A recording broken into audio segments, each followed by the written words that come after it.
Alex. General? Ranks later, all right?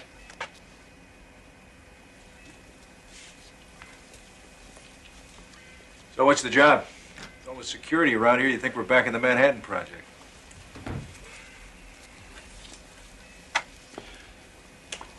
2 months ago, this was a research lab. Government contract, particle physics, that sort of thing. Nothing unusual. Then something happened. The research team was running a new experiment on wormholes, theoretical subspace corridors like black holes, go anywhere in the galaxy in a second. Things got out of hand.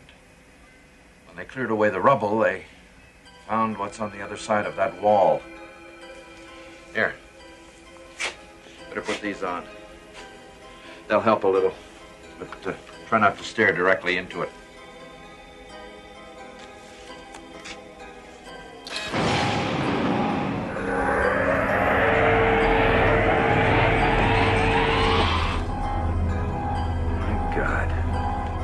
When they found it, we brought in scientists from all over the place. Cornell, NASA, JPL. They've poked and prodded and scanned. The high IQ types from Caltech said terminology is irrelevant. I called it a gate. They didn't argue. A gate? To where? We don't know. Hell, we're not even sure how it got here. All the data from the experiment was wiped out in the explosion. But somehow that equipment in there is generating it, maintaining it. Well, we'll probably figure it out in time, but right now it's as if we've unlocked a door and forgotten the combination. So if we close it, we may not be able to open it again. We have to know what's on the other side of that wall, Alex. That's why we called you. The brass wants you to go in there.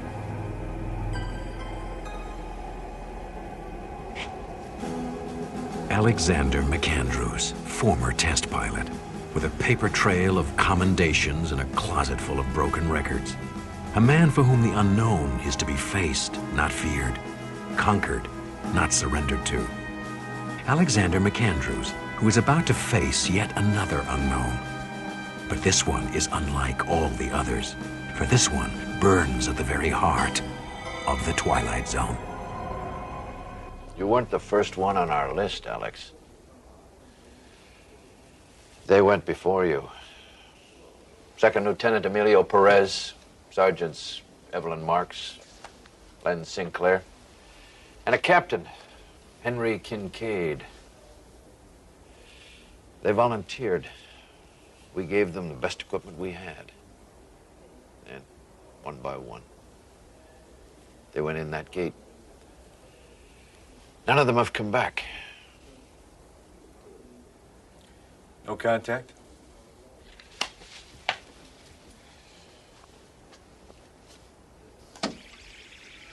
I'm through. It became gone. There's something here. Can you see it? Can.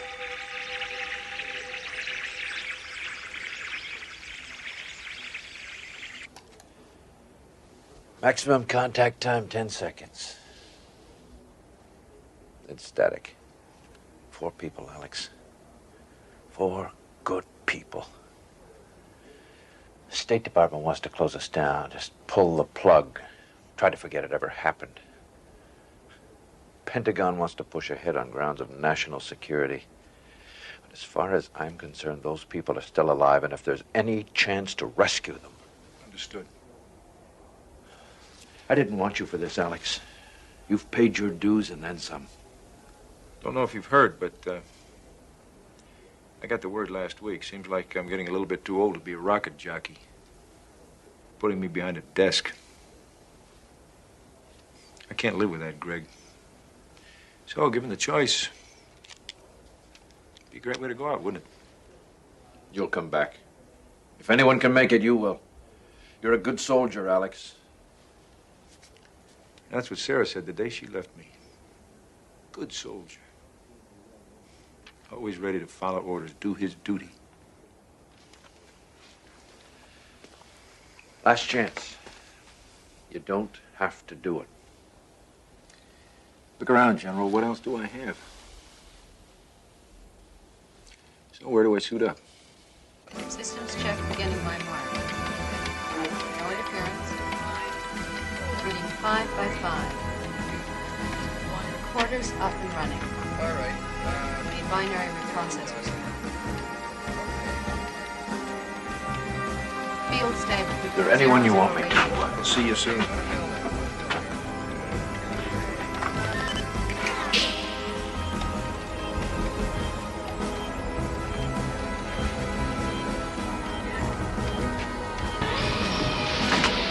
Goggles on.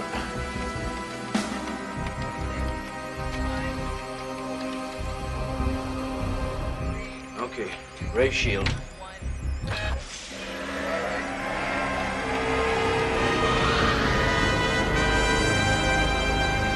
All right, Alex, we're cleared to proceed. Now remember, no heroics, strictly threat analysis. Just go in, take a fast look around, then get out of there. You copy? Affirmative, General. Entering the gate.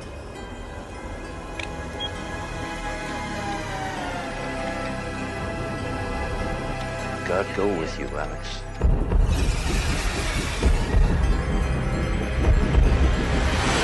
Pure white light. Have a sensor. Very, very fast.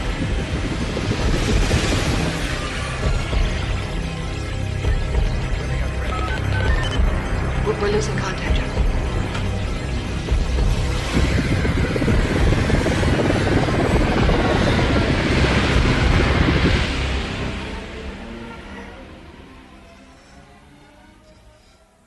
ComCon. This is McAndrews. Do you read? ComCon. I repeat, this is McAndrews. Do you copy, ComCon?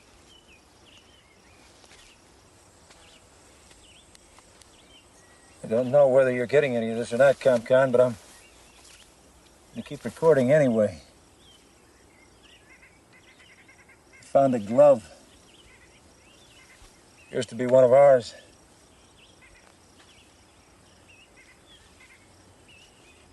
Atmosphere and environment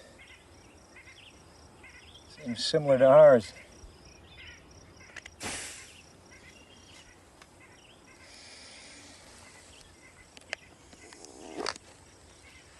Oxygen atmosphere, all right. Sweet, cool, crisp air. I don't see any sign of the gate from this side. Perhaps it's not in the visible spectrum here. Moving on. I'll continue to log entries at 5-minute intervals. Still no communication, General. Boost the signal. Well, I'm trying, but I'm just not getting anything. Damn it, boost it some more. Come on, Alex, talk to me. Where the hell are you? Welcome, Major. Kincaid? Captain Henry Kincaid? Present and accounted for, sir. We've been waiting for you. Well, not you in particular, but somebody like you. But I'm happy with the selection. I can't think of a better choice for their needs or ours. Excuse me? Everything will be explained in time, Major. In the meantime, please, if you will come with us.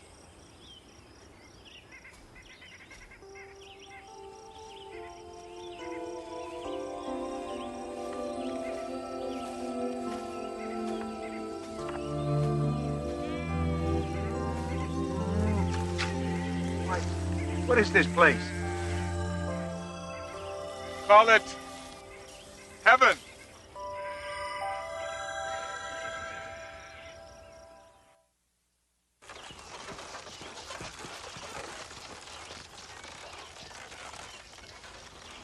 All I want is a simple answer to a simple question. Where are we? What is this place? Lieutenant Paris, sir.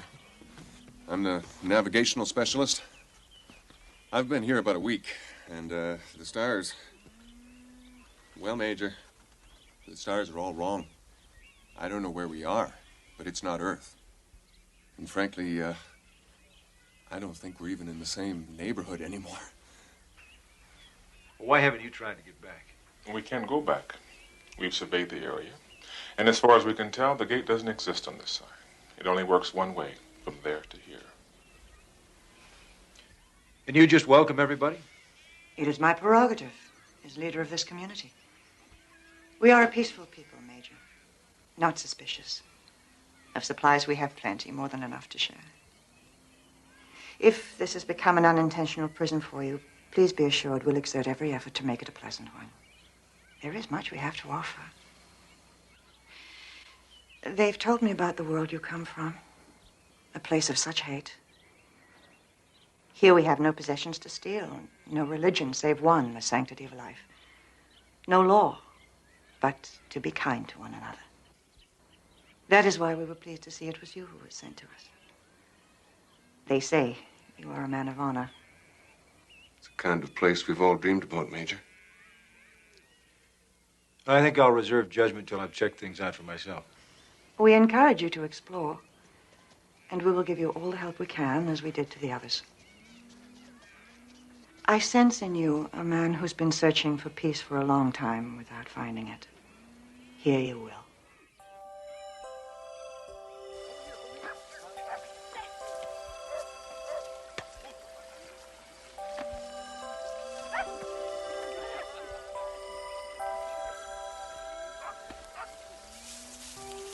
You do not play, Major? Too old, I guess.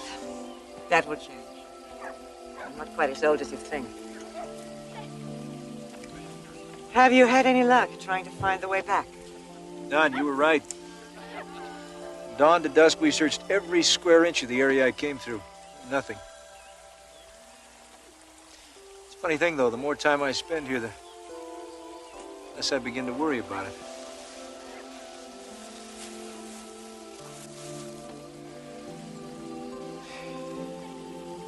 See, I've been a soldier all my life.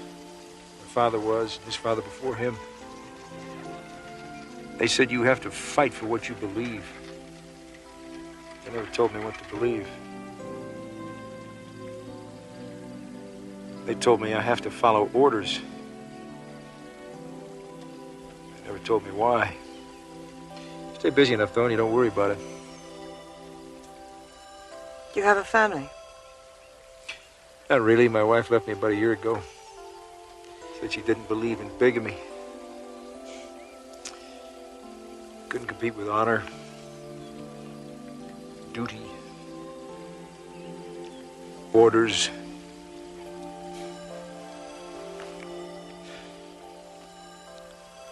I'm glad you're here, Alex. I'm very glad.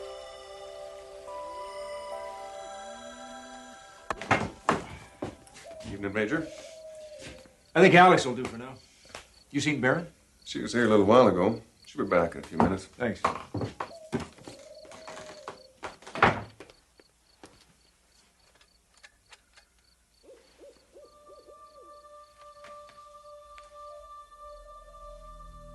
It is now 3 days, 12 hours since Alexander McAndrews went through the gate. In another 24 hours, we will consider him lost in action. I've recommended we shut down operations and send no more people through the gate without more detailed analysis. The brass disagree. We lose more in training operations, they told me. They've already picked their next volunteer. He comes highly recommended.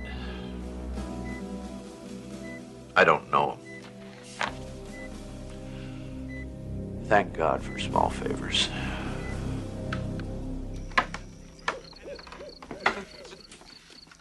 This place is having on us is incredible. We love it here. You lied to me. Alex, please. You lied to me. You told me there was no way out, but there is. That gate's still there, all right? But it's only because of refraction you can only see it at night. So you made it a point to take me there only during the day, knowing that I wouldn't find anything. You decided to stay here and keep everybody else with you. We told you the truth the best way we could, Major. If we went back and reported what we found, this place would be swarming with troops and experts and God knows what else. They'd ruin it. That's garbage. Is it? You know how the military thinks. What do you think would happen if they got a hold of it? You could leave out some of the facts. They have ways of making any of us talk. Truth serums, you name it. Perfection is a fragile thing, Major. It doesn't survive the microscope. When we saw what kind of place this was, we took a vote. The decision was unanimous. We're not going back. This is Eden, Major. Would you want to be the one to bring the snake into the garden? You're forgetting something. I didn't vote. Now, you're younger than I am. Maybe you can forget your responsibility and your duty, but I can't. I'm going back. I'm afraid we can't allow that, Major.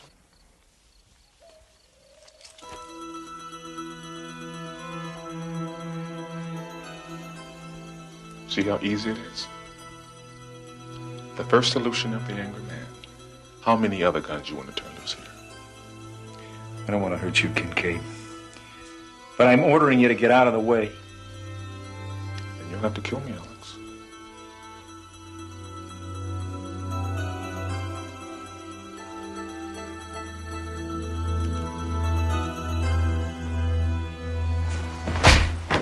No! Alex!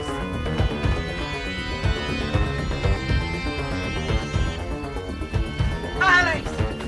Please wait, don't go! I'm sorry, but I have to. Why? You said yourself there was nothing back there for you! Because I'm a good soldier. That's all I've ever been. Maybe that's all I'll ever be. You take that away and what's left? You said yourself, I'm a man of honor. So please, lead me with that. That's all I have.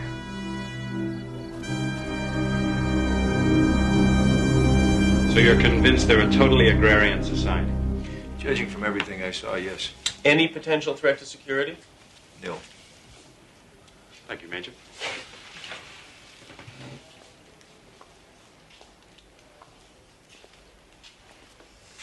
I think we're in a perfect position. The press isn't aware of the situation. It's a whole new frontier. Good job, Alex. You stink. Technology advisors. You did what you had to. You followed orders. Yeah. Keep the guns in our hands. Yeah, I did that, didn't I? Kind of like the symmetry of that. Well, I still think it's worth considering. I think you're overlooking the strategic value of this situation.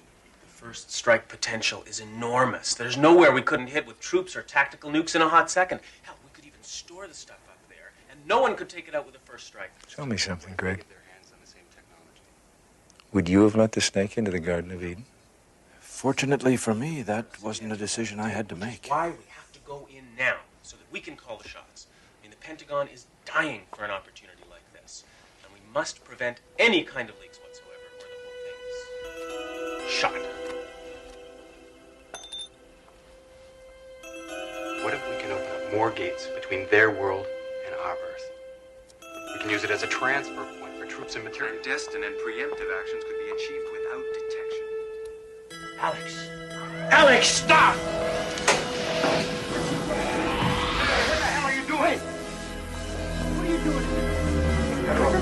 Hey, tell the brass that perfection is a fragile thing.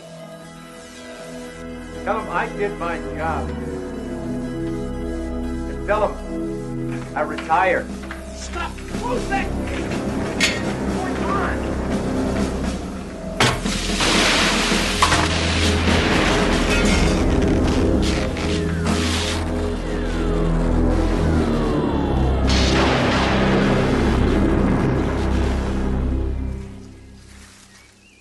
Are you sure they won't build another? It's a free combination in the first place. If the gate were still there for them to study, maybe they could duplicate it. But it's gone permanently. So what do you do now? For the moment, absolutely nothing.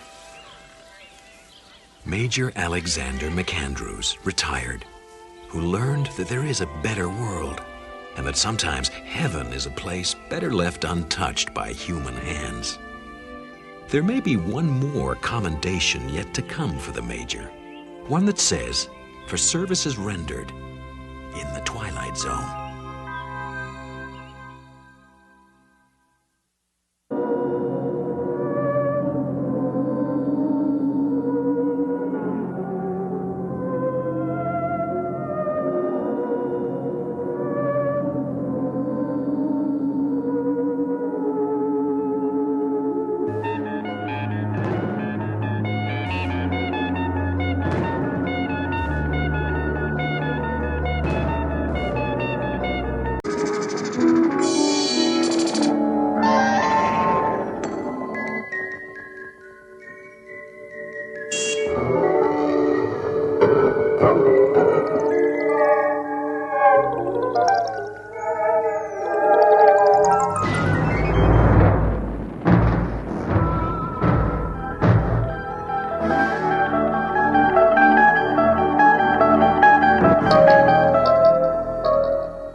Morning. You ready to take your test?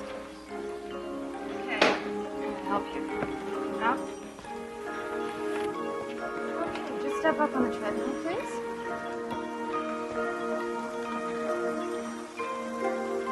First foot. Good. Now, we're going to start out very slowly. Ready? And start. Good. That's not so hard, is it? That's very good. How about a little faster? Good work.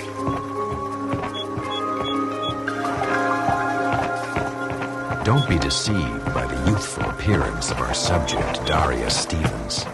He abused his body for 79 years. Now he's walking on his own bought and paid for 2 feet, down a path he hopes will lead him into a new life. This is sick. The man is 79 years old, for God's sake. And there's no reason why he can't live for another 79. With an artificial brain? You've turned him into a robot. What does that prove? No.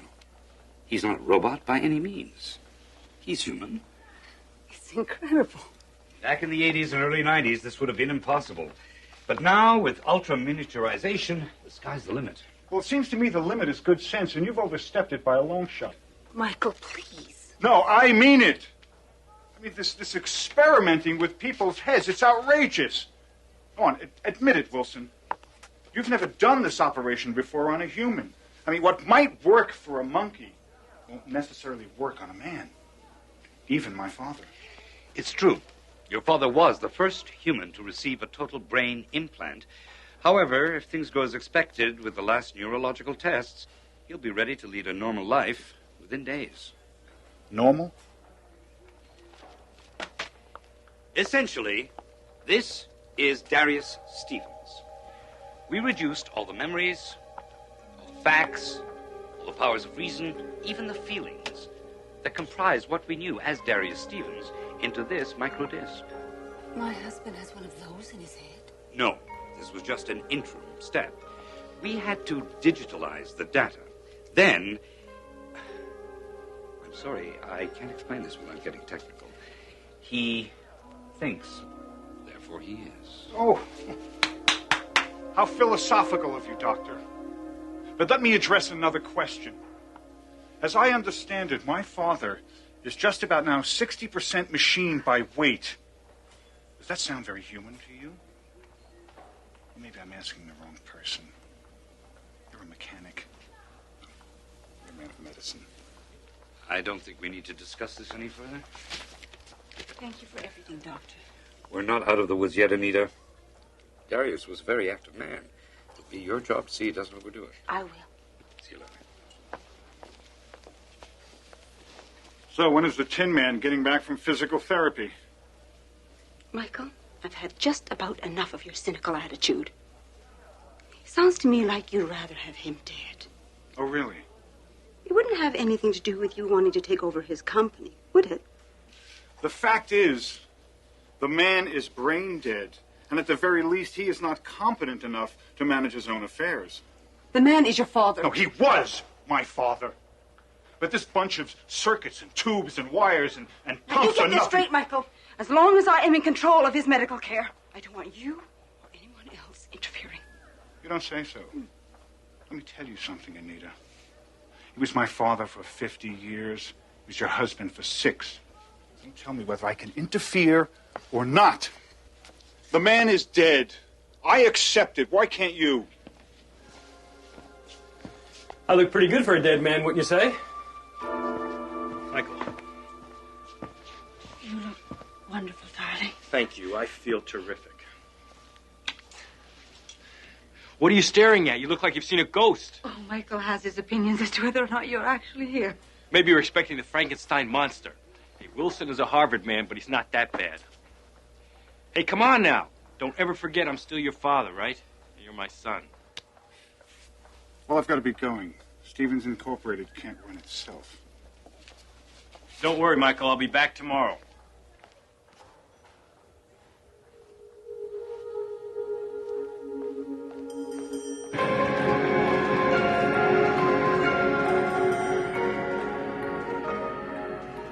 Tell New Orleans about that Jensen order.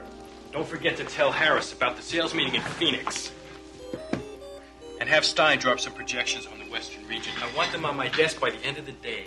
You got that? Yes, sir. Susie, would you come in here, please? I hope you took your vitamins. You're going to need them just to keep up. Okay, Susie, there's a couple of things I want you to do for me today. Knock, knock. Anita, or we'll talk after lunch, okay? Oh, I'm sorry. I didn't realize you were so busy. No problem. Just give me a second. Oh, now you've got to learn to slow down, darling. Dr. Wilson said you should ease into it. Yeah, Dr. Wilson. Well, this is business, and if you snooze, you lose. Great. Okay. Where would you like to have lunch? Well, Excuse me. I hope I'm interrupting. Michael. Larry, nice to see you. You know my wife, Anita? So what can I do for you gentlemen today? I'm here to enact the company's succession plan. What are you talking about? You can't do that unless I'm dead or sick. Now, do I look sick to you, son? Doesn't matter how you look. See, that computer looks fine, but it's neither alive or dead. It's a machine, like you. I'm taking over. Like hell you are. There's nothing wrong with me. I'm more alive than I ever was. Is that why you're here, Larry? Would you smell a little blood in the water? Insulting my attorney won't do you any good. He's here for a purpose. Do it. Are you Darius Stevens? Now, that's kind of a ridiculous question, even from you, Larry.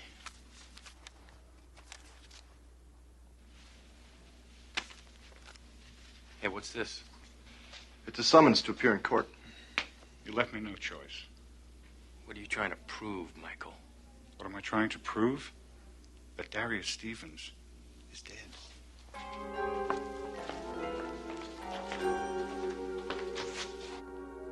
This is all new territory for the law, Darius. There must have been cases before this. Some precedent must have been set by now. The rights of patients who've been kept alive on machines have been established over and over and over, but there has never been a test case involving a human being who is more than 50% machine. Well, what does having a few artificial organs and joints have to do with it? I don't understand. Well, that's not exactly the point. Nobody begrudges you an artificial heart or liver or kidneys. What's at issue is your brain, and that's a very gray area. Pardon the pun. That is ridiculous. You wouldn't say that someone with an artificial leg wasn't human. But your leg doesn't do your thinking for you. As far as the law is concerned, when your brain is dead, you're dead. But I am not dead. And with this brain, I can do the work of 3 men. Being superhuman may in fact work against you. But I'm everything I ever was, only better. Everything I felt and thought with my biological brain, I still think and feel. And what makes me most human, what makes any of us human at all, is that drive to live. And I have it inside of me. Obviously. But what we're talking about is a power grab. And you are up against your son. And he has a lot of cards in his hands. Damn it! This is my company. I fought to make it what it is, and I'm going to keep it. Keep it. I'll do what I can. I've already got my staff working on it. Just relax. Just relax? My own son is contending that I'm dead. We know better, don't we?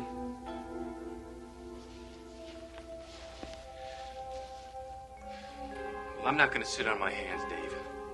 I'm going to do a search for any legal precedent that is vaguely related to this. I can do it faster than your staff.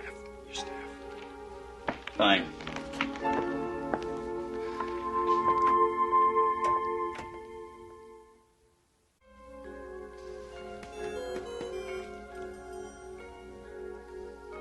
Come on. I can do this 10 times as fast.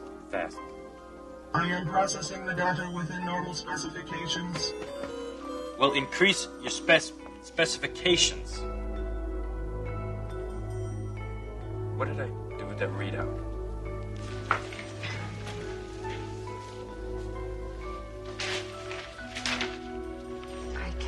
believe it.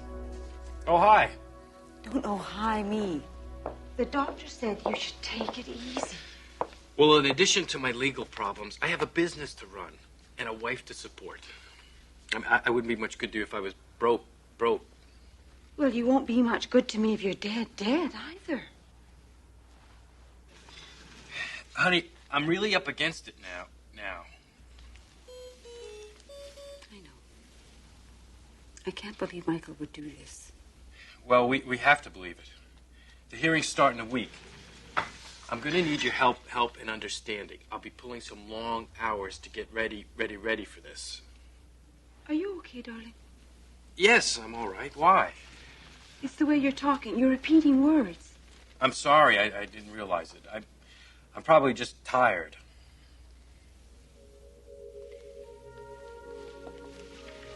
Darling, we have enough money to live on. Why don't we just turn our backs and walk away? I can't do it. It's the principle of it.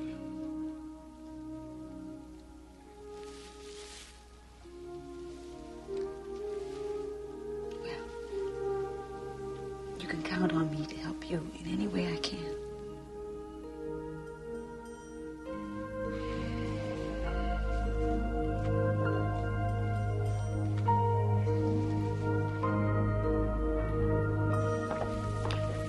Oh, God, what a day.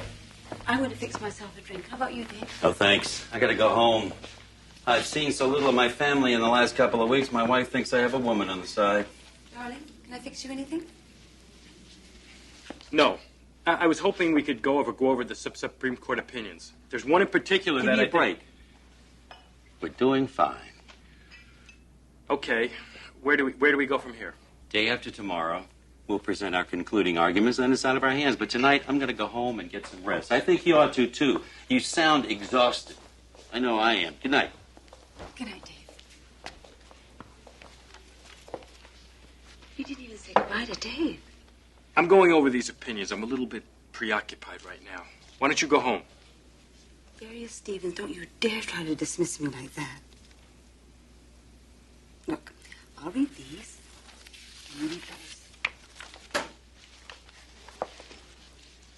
I'm glad you're not doing research for the other side.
Darling, wake up.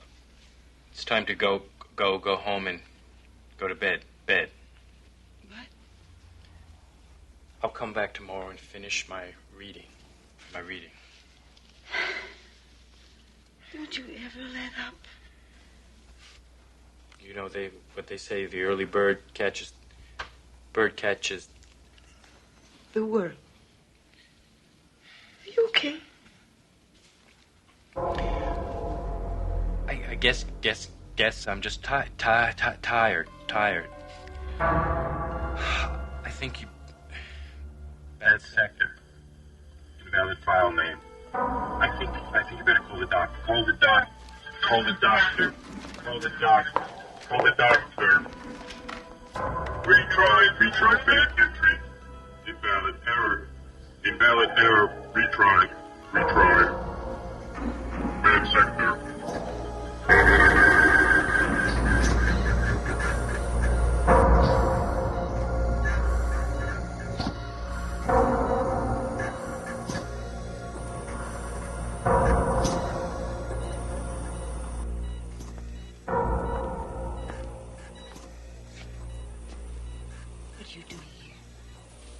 came to see for myself. My, how the mighty have fallen. I hope you're happy, Michael. Me? You did this. You and your power-grabbing attorneys. Calm down and don't take it so personally. To you, this is just business. But you're going to have to live the rest of your life with the knowledge of what you did to your own father. I didn't do this. He did it all by himself.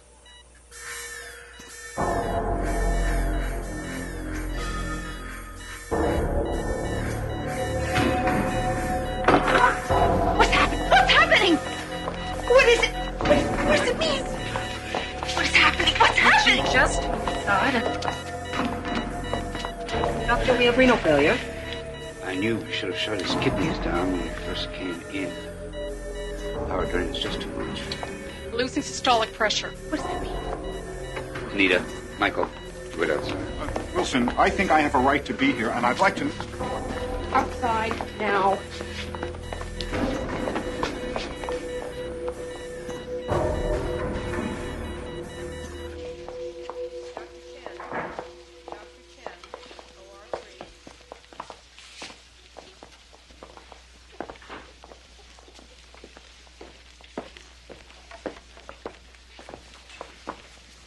How is he, Doctor? Anita, I'm sorry. We lost him.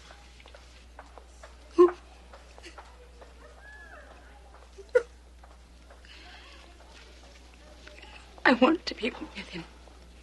Of course. Go ahead. So what finally killed the Superman? Can't explain it for sure. His CPU shut down completely. What do you suppose caused that? Whether it's overload or fatigue, I don't know for sure. Maybe we'll know more after the post-mortem. Well, Doctor, I have just one more question.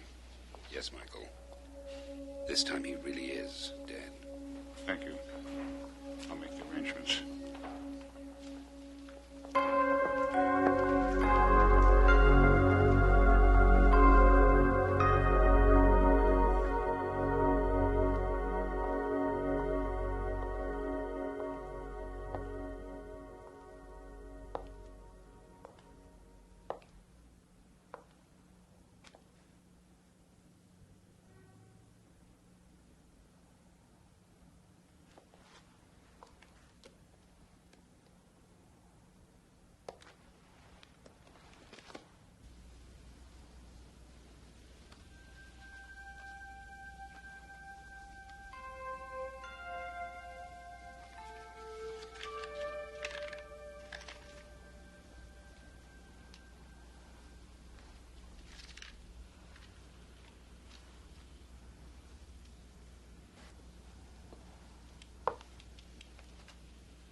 Anita, Darius.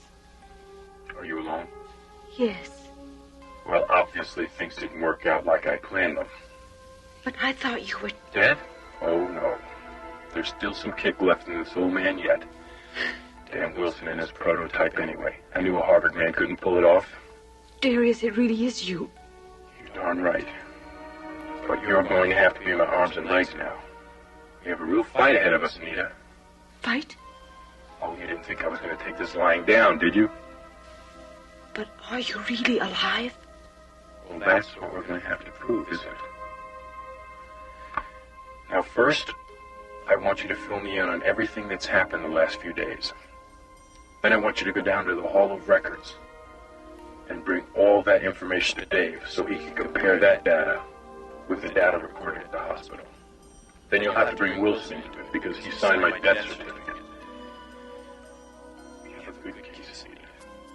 Darius Stevens, the product of a new generation of medical miracles that began with false teeth, expanded into prosthetic limbs, and reached near godhood in plastic surgery and mechanical hearts. As we continue to second-guess and improve upon nature, we are reminded that there is more to being alive than mere flesh and blood. In the Twilight Zone. Helping the next man this happens to.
Happy birthday, darling.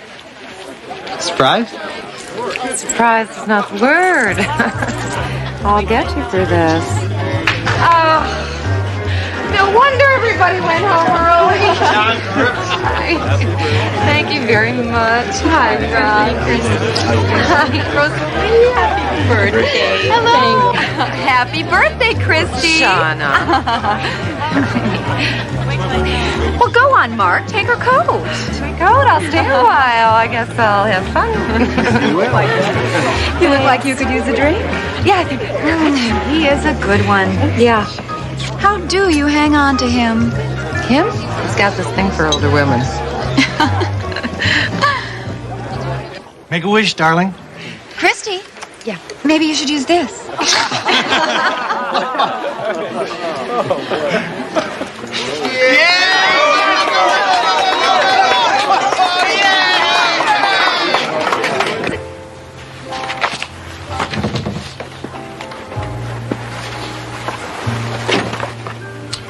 There you are. I wondered where you'd vanished to.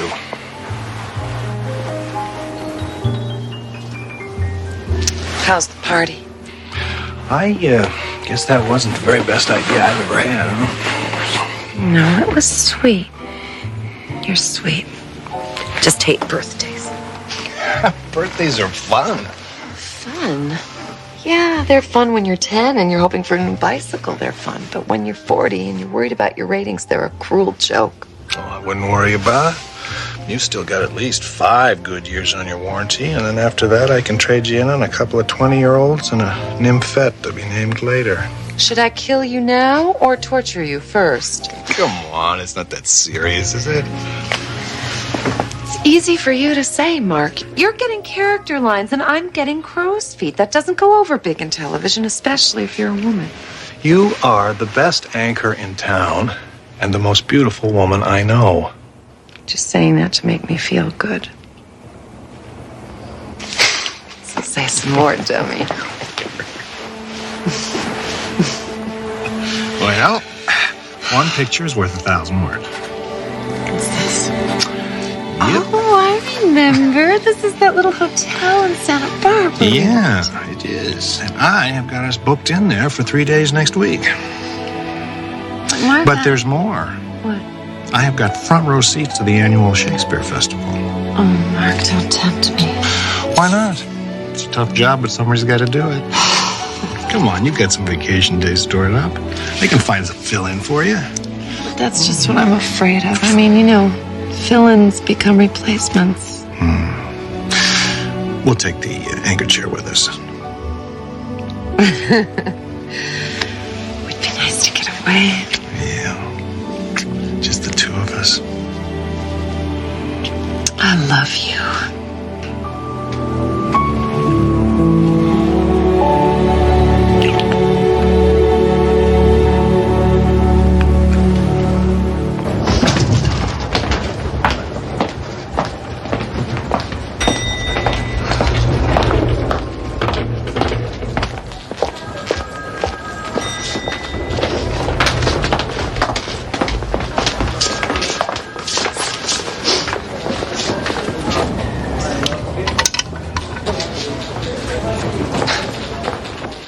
Hi. Hi.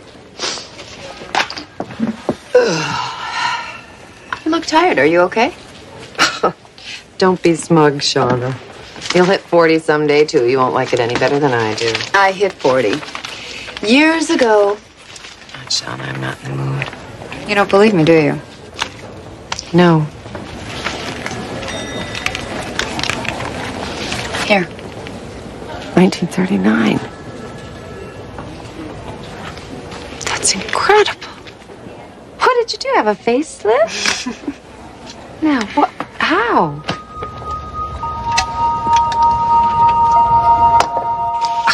No way. It's half an hour before airtime. I get tipsy on half a glass of wine. No, no, no. It's not what you think it is. Here. It's water. What is this, one of those 8 glasses a day diets? Forget it, those things never work. This works. And besides, if it's just water, What have you got to lose? No, thanks. I don't think so.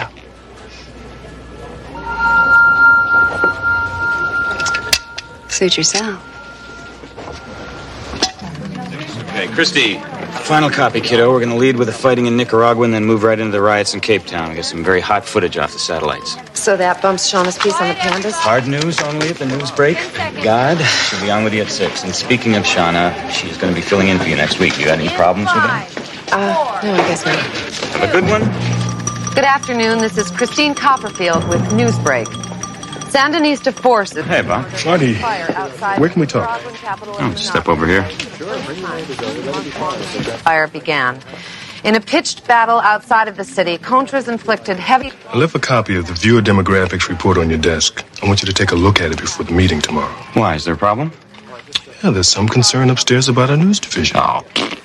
Listen, don't be like that, Marty. We're only talking about a few cosmetic changes. Fresh look. Something a little more hip, you know. Maybe a new set. A new set, that's it? No, not quite. We need to talk about Christy, too. Why? The numbers are way down. Look, Christy is as solid as they come. Look, we don't make up the numbers. Let's face it, Christy is old news. And old news is boring. Stated that maximum use of force will be used against the instigators. An upcoming congressional vote on further sanctions against South Africa is expected to be sped up by the latest actions of the Pretoria regime. Terrific. Good. Good. Shoulder. One more shoulder. Over your chin. Good. Forward. That's it. That's it. Good. Come on. That's it. Go. Yes. Good. You left. All right. More. Boy. Come on. Come on, energy, a little more. Terrific. Come on, give it to me. Come on, that's it. Go. Good. Fantastic. All right. Stop it. Again. Looks like Mark's got quite an eye for talent. It's his job, Shauna. Some job. Hold it. Terrific. Come on, give it to me. Come on. Looks like Mark works hard, too. Good. Go. Yes. Terrific. Does he enjoy the fringe benefits? Yes, good. Terrific. Remember when you had a body like that? Hi, girls. I'll tell Mark you're here. No, Ted, don't bother him. We're just going down to Moynihan's to have a drink, and we wanted to know if he wanted to join us. But how much longer is this going to take? Not long. We're almost done. Good. Okay, straight ahead now. Chin up. That's good. Great. Terrific.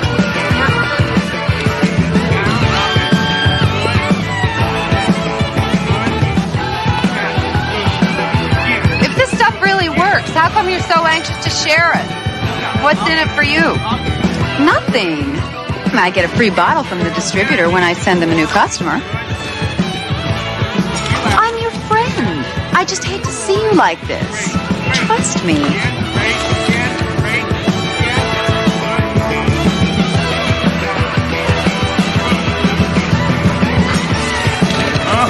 Looking good. Aquavita water for the young at heart.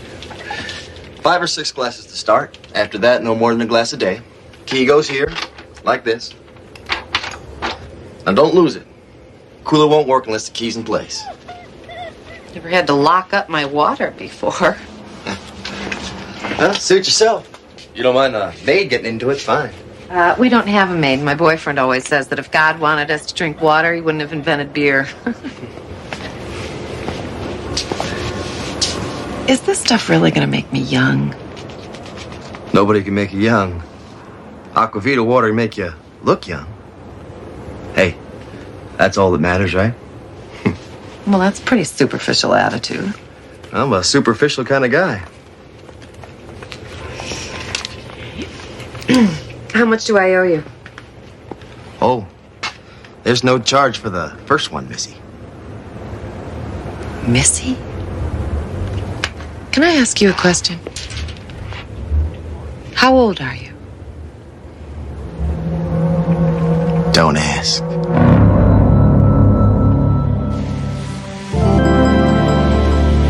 My God. Good morning. Boy, are you looking great. You been working out? When would I have time to do that? Well, you're doing something. You look fabulous. This new hairdo? Kiss me. Oh, Mark, I'm sorry. I've been so moody lately. Guess that birthday just threw me. Yeah, you've been under a lot of pressure lately. It's gonna be great for the two of us to get away for a couple of days. Yeah. It's romantic of you to remember that little hotel. That's where I first knew you were the one.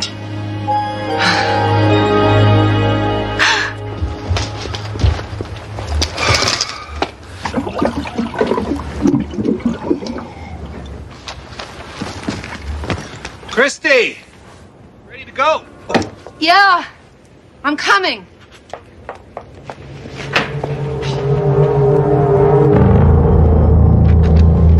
Here's the trail for us. Oh. Bodies will never be found. Okay. Hold it.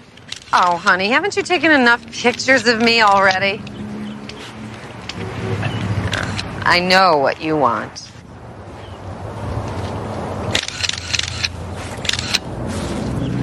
You are really looking better than ever. Well, in that case, how can I refuse you?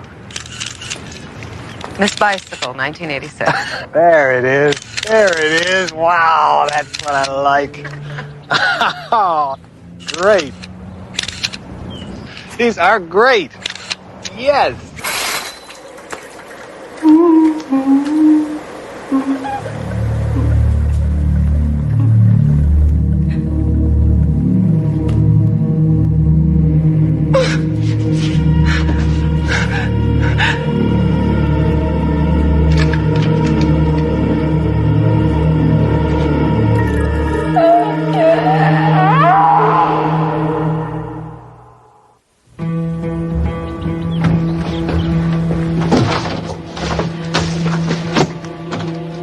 What are you doing? We have to leave right now. What are you talking about? I don't want to talk about it. I'll take this, you take those. Where are you going? We have to get back to town right away.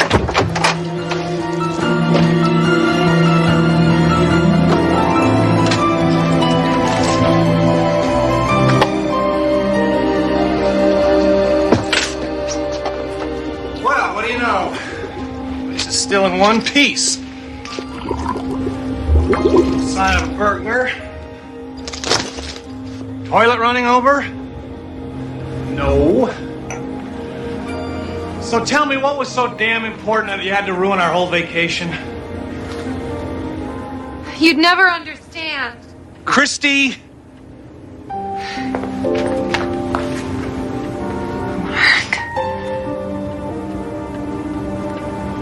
I'm sorry. Look, I don't want to talk about it, okay?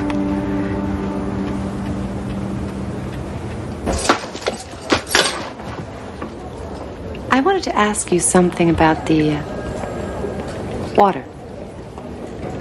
You didn't mention the side effect. Oh, don't worry. It's not dangerous. It goes away with the next glass. Besides, it's a small price to pay, isn't it? I mean, you look great. Your ratings are up. And I hear that there's a rumor going around about a feeler from KPSC.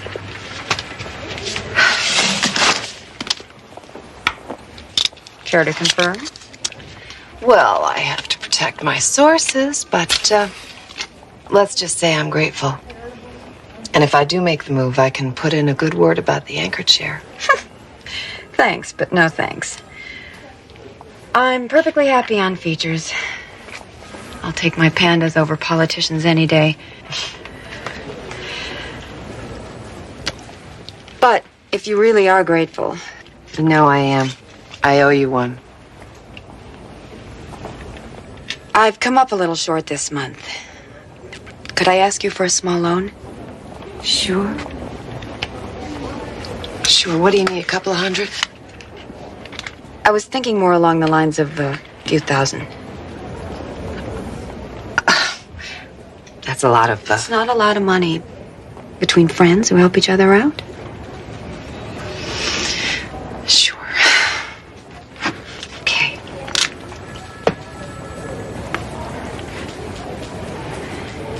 to Aqua Vita for... 5,000. Pardon me? I said 5,000. You've got to be kidding. That stuff doesn't even last. Nothing lasts in this world, Missy.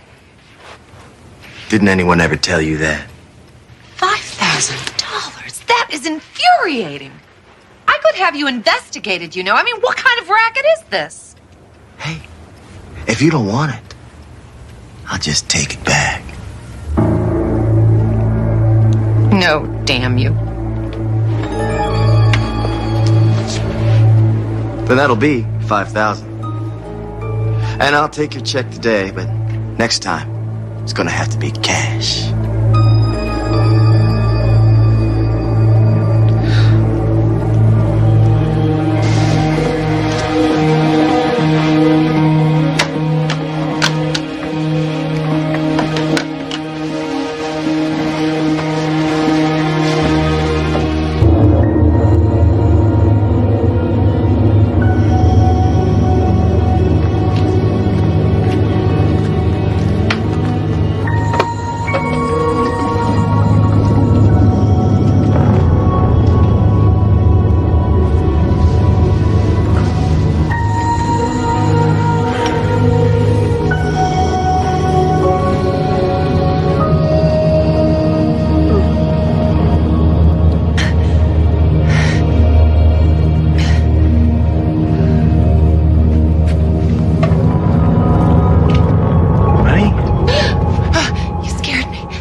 You okay?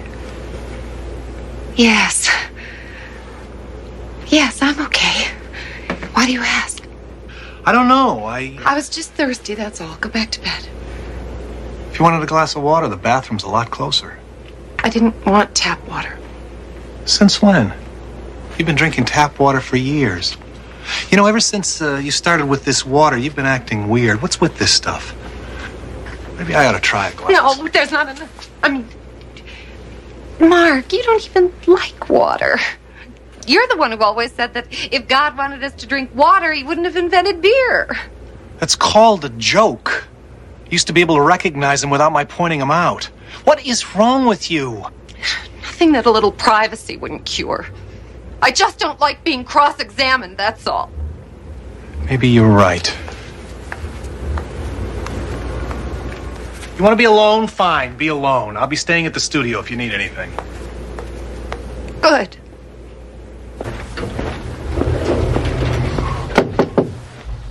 Who is it? Sean, it's Mark. Open up, will you? I can't see you, Mark. Sean, I've got to talk to you about Christy. It's important. Call me on the phone. I can't see you now. Shawnee, you don't understand. It's important. Go away.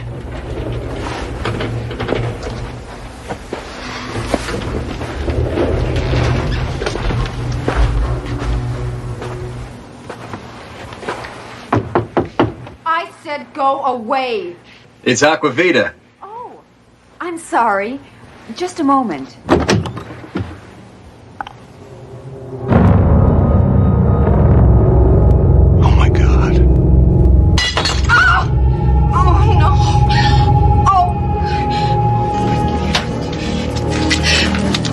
Oh, no, water, no.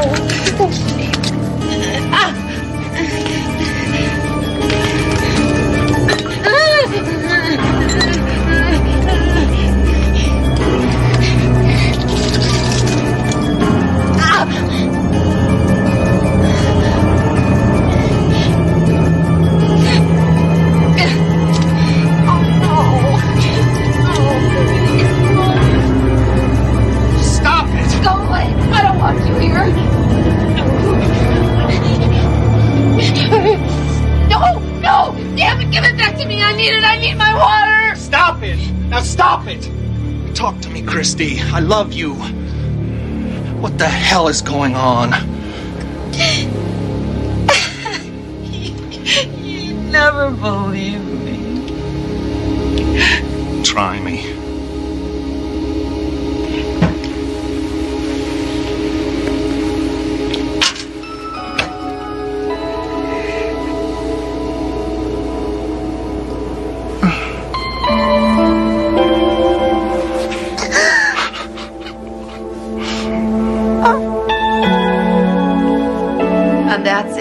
is.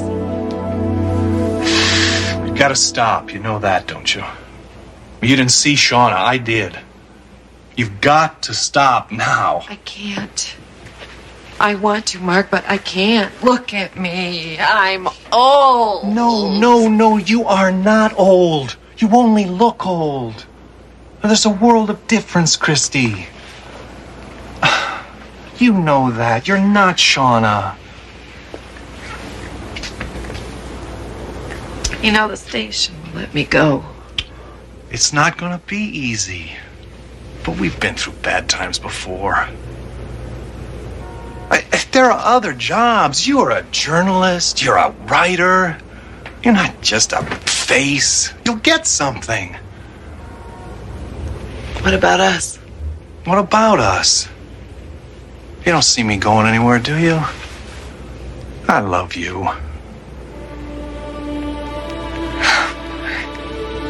It's easy to say. Look at me. If we walk down the street, people are going to stare at us if we hold hands. If we go back to our cute little hotel, people are going to think you're some kind of gigolo. How are you going to feel the first time somebody mistakes me for your mother?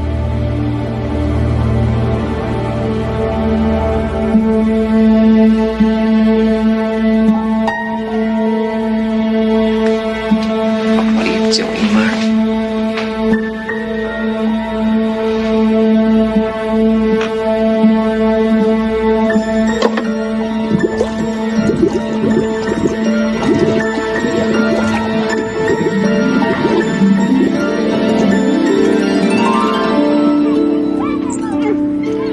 I feel sorry for you. Sorry, why?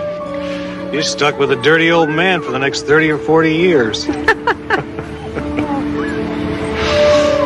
Sure you don't mind? Not with this dirty old man.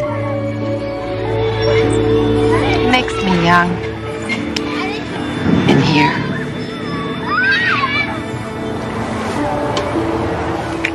There is indeed a fountain of youth, but not the one Ponce de Leon dreamed of. The true fountain of youth lies in the human heart and its healing properties.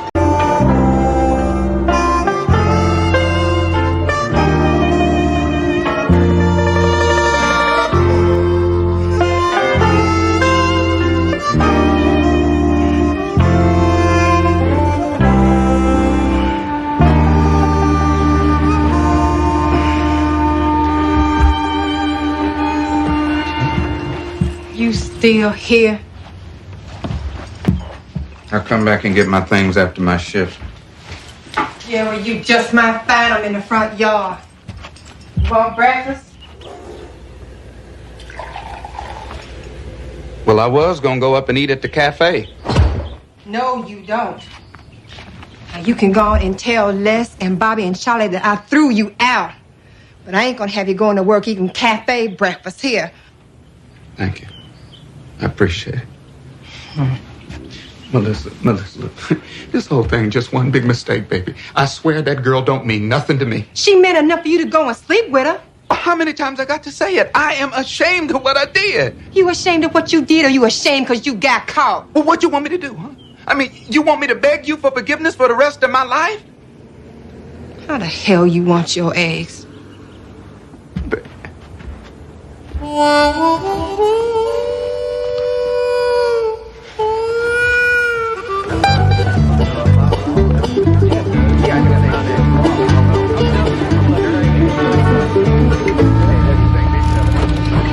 They told me I could have a night shift if I wanted to. That way I'd never have to see another sunrise again. Yeah, unless it's because you're late. Yeah, you were this morning. I'm not going to, though, because my boy Jeffrey, he's going to be all conference football and basketball this year, and I'm not going to miss one of his games. Yeah, you bet. Oh, my dog. Oh, come on. Don't start singing this early in the morning. Hey, Schmidt. Wilson, Parker, you two guys hang on a second. I'm taking you guys out of shaft 15 this morning. Oh, that's great, Smith. Get to work on our golf. We need a crew in the junction. Junction? What the hell for? That's the oldest part of the mine, Schmidt. It was robbed before we was even born. It's a good thing you guys aren't running this company. We had a geophysical team from the university down here last month, and they say there's several $1 million worth of coal in those branches. Gasification? Yeah, coal gasification. Got a pilot plant over in Charleston starting up to do just that. Get to it, boys. They take that coal out, and then they squish it all together, you see, and they make gas. Now, you're making yourself enough gas, you see, and the next time they raise them oil prices, you can just tell those fellas to go kiss your sweet patootie. We're not going to listen to this all morning, Yeah, gasification ain't important. It's high school football. That's what you say you read. I don't know about that. Best that article tell you this part of the mine's about 100 years old? Well, maybe it did, maybe it didn't. Charlie, maybe it's not too late to change shifts. 13C. 13D, that ain't right. What's the matter, Charlie, bro? Well, that last turn should have put us in pillar 11. This says 13. Well, maybe somebody changed the numbers when they closed the junction. Nah, more likely we took a serious wrong turn back there. Last, Bobby, you track back to the shaft and get old Schmidt on the phone. Okay? Hey, Charlie, If we're not back by noon, you start without us. Get out of here. See you around, Bill. We could be digging down here for the rest of our lives, Joe. why worry? You're not going anywhere, John. You could make this a home away from home. Well, I hear you're gonna need one anyway. Charlie, you ought to take a look at this. Hey, Charlie, I think you ought to take a look at this.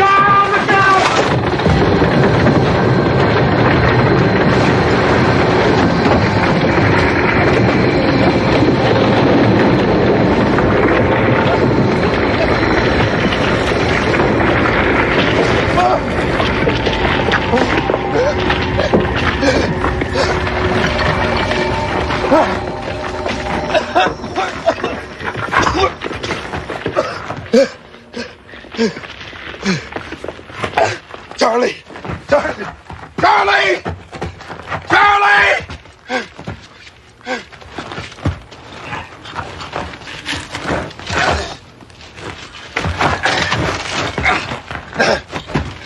Charlie! Charlie!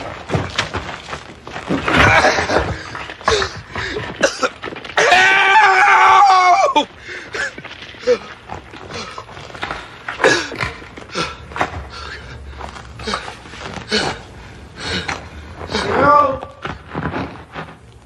Charlie?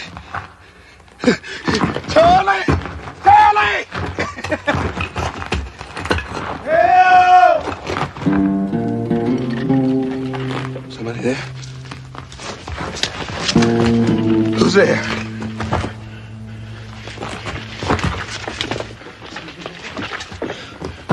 Somebody there? Yeah! I think I can use a hand! Who's there?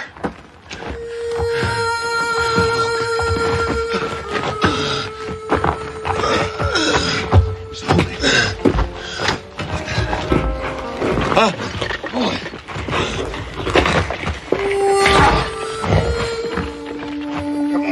Just close your eyes. Come on. Sit on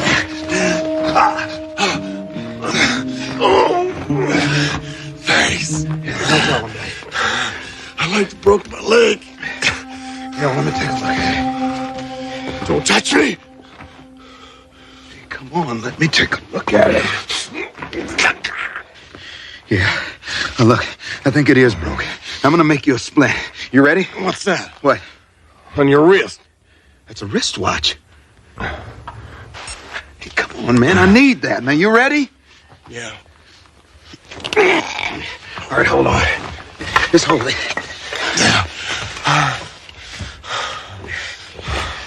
When you're done, you turn out the fire. Huh? Turn out the lamp. Start an explosion. This ain't gonna cause no explosion. I'm just hoping that the batteries will hold out. Now, you hold this for me. Right there. No heat. Hey, come on, man. Right there. What are you doing? That's our light. I've never seen a lantern like this before. Yeah, well, you can pick one up at any hardware store.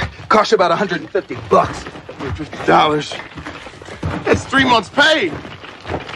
You say $150 is 3 months' pay? Uh-huh. Hey, they're still up there. They gotta be looking for us. Yeah. Hey, somebody! Help! We're down here! We're here! Hey, you think they're still looking for us? They always do. Yeah, well, it sounds like you've been through a few of these. I've seen it happen. I spent a lot of time digging my friends out of spots like this. I can't understand it. I don't know what happened. I don't rightly know. One minute I was swinging a pick, and the next I was buried under A pick? You had a pick? Where is it? Somewhere up there. Oh, God. How could you lose a thing like that? We could dig our way out of here. Save your breath. It's under a ton of rock. I don't believe I know you. I didn't know we had colored working in the mine. Yeah, well, we're all over the place, buddy. I don't think I know you either. I ain't never seen you, not on the day shift. You work the day shift and you don't know Ray Dobson? No, I don't. I'm the senior man here. Are you right? In making what you make? Well, you ought to talk to your union rep, man. The only union men in this mine are dead men, sir. Now, Ray, this is stupid. We got a hell of a lot more to worry about instead of you and me down here fighting. You're right. Yeah, right.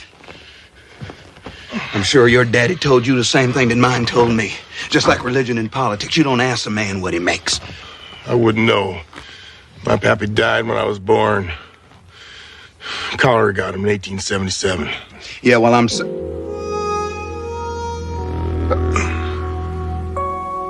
Did you say 1877? I did. Yeah, well, Ray, that makes you about 109 years old, buddy. On my last birthday, I was 35. Now, come on, Ray! I wasn't that good in math, but I do know that if you was born in 1877 and you just turned 35, well, that just brings you up to 1912. That's right. September 16th, 1912. Oh.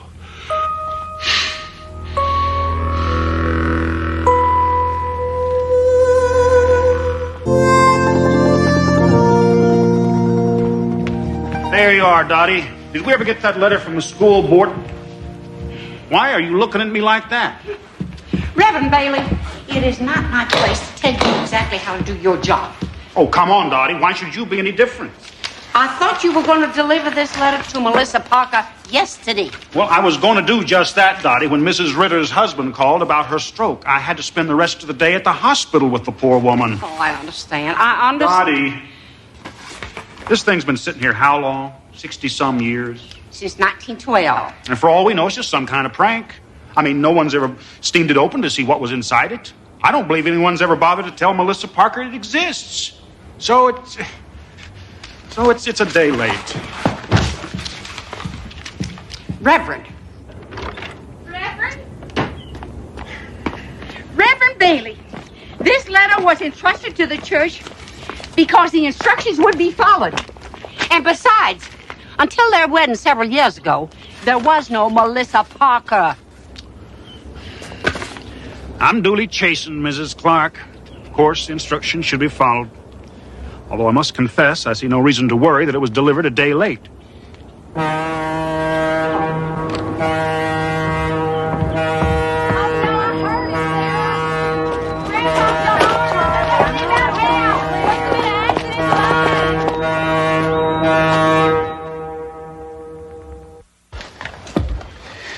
Yeah, that might work.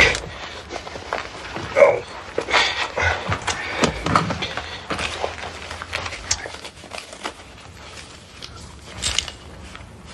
What the devil? Come on. You're the one that was worried about flames. Now, you just leave that alone.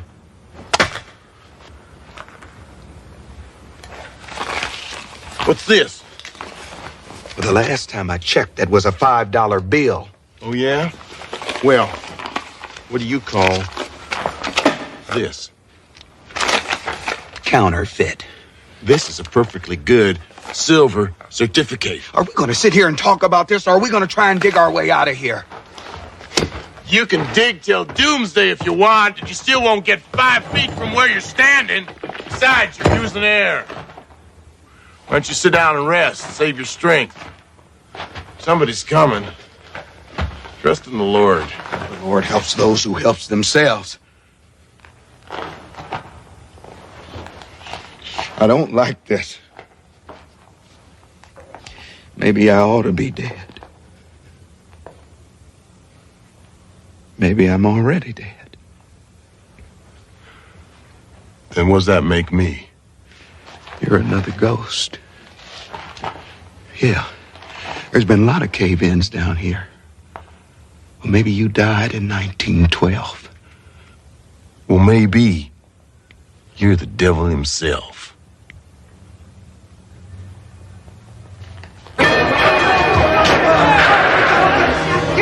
D13! We wanted D13! Oxygen D. 10 people defense. We had a whole title collapse. We're trying to get the men out. Keep them out of there so we can get the work done. We'll let them know who's safe as soon as we can. Now move out, boys! We need Charlie! And we need Bobby! Who's with you? Just me. What about Charlie and the Parker? They were way back in the junction when the whole thing came down. Damn it! Watch out! What's coming through? Hey, did you see Johnny down there? Did you find Parker, too? We're looking to find this, but the whole thing is down! He's out, man. Try to search for one man whose air's running out in 100 square yards of tunnel. We may never find him in that. What are you going to do, give up? No.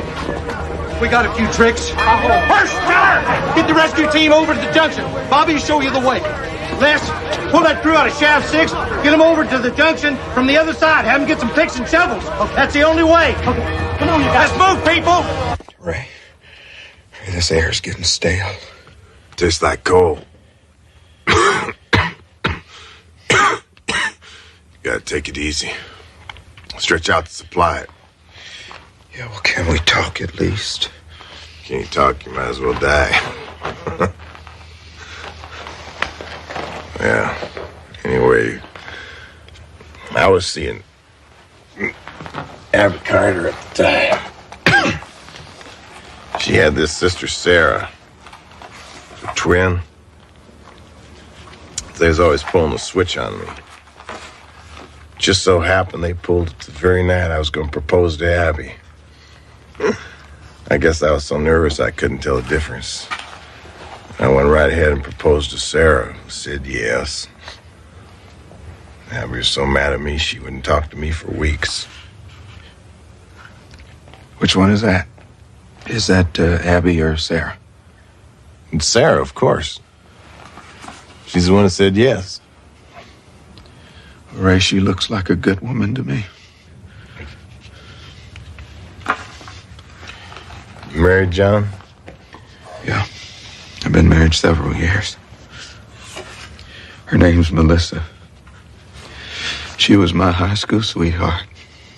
Sarah and I have been married 5 years. Yeah, well, 5 happy years, I hope. Oh, we had our ups and downs. Yeah, well, right now I'm having one of my downs. I've been making mistakes. Mistakes I'll be paying for the rest of my life. My mama used to say every night when the sun went down, it was the death of the sky. But at dawn, it's reborn.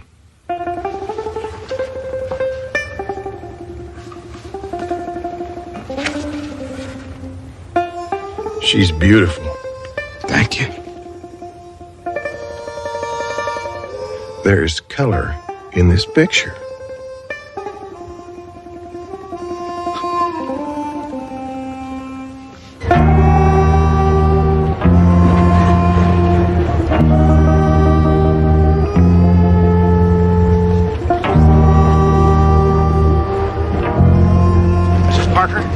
Mrs. Parker?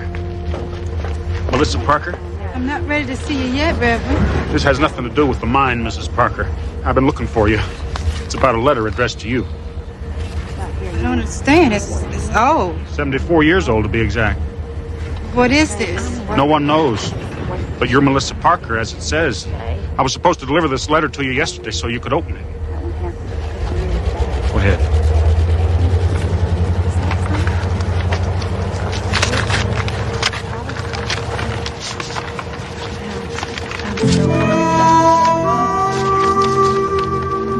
Dear Mrs. Parker, this will strike you as madness, but there's no other way to put it. If you are reading this on September 15th, 1986, then you must stop your husband John from going to the Kasu mine. On September 16th, he will be trapped in a cave-in.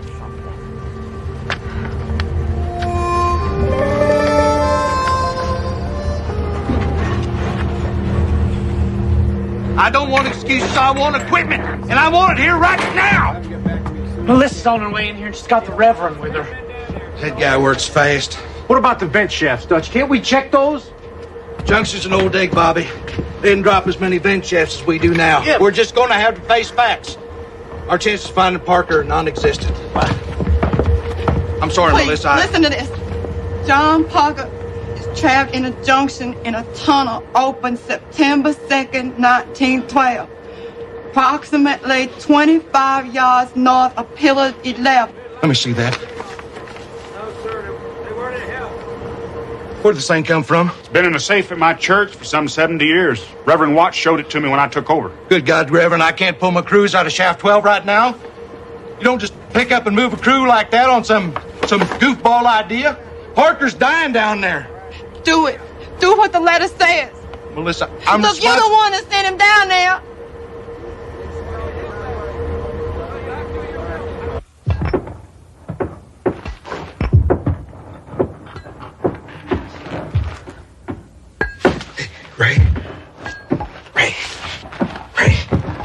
You hear that? What is it? That sound, listen. Ray, there's somebody up there. We're here! We're here! We're here! Hey, come on! Keep coming! We're alive! We're here! Come on! We got him! Come on! Look out! He's got a bag! He's trying to get away here!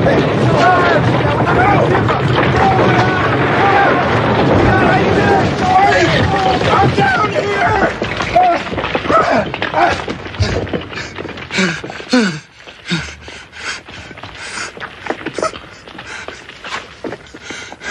You gotta go back down there! I got it! I'm telling you, you gotta go down there! On the bed! You're gonna He's be still all in there! right. Will you listen to me? I'm telling you, he's still down there! Out!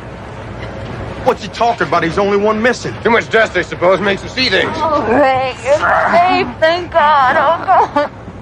Sarah, this man saved me. His name's John Parker. He didn't know me. He didn't have to help me, but he's still down there. No, Ray, it's all right. You're safe now. We can go home. I got you back. I can't just leave him down there. Ray, they say that you were the only one down there. Here's a picture of his wife. He told me all about her. The picture's painted. I know this sounds crazy, honey, but this man's from the future.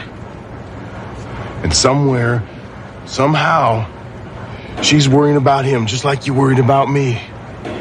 I gotta help him, honey, even though it may mean interfering with the Lord's plan. Ray. No. Will you give me a pencil and a piece of paper?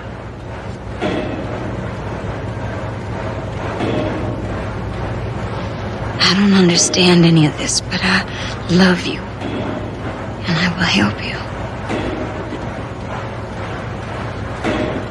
Your husband saved my life, Mrs. Parker. And if you believe that a man facing death thinks only of those things that are important and true, you should know that John was thinking of you. He's too good a man to spend his life begging forgiveness. Sincerely, Ray Dobson. Hey, this guy will do anything to get out of work for a day. We had to beat him up a little bit, but we got him. Oh, done real good. Bobby, great mate, man. It's okay, Melissa. I'm all right. Melissa.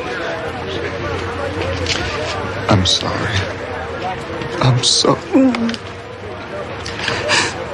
Let's go home.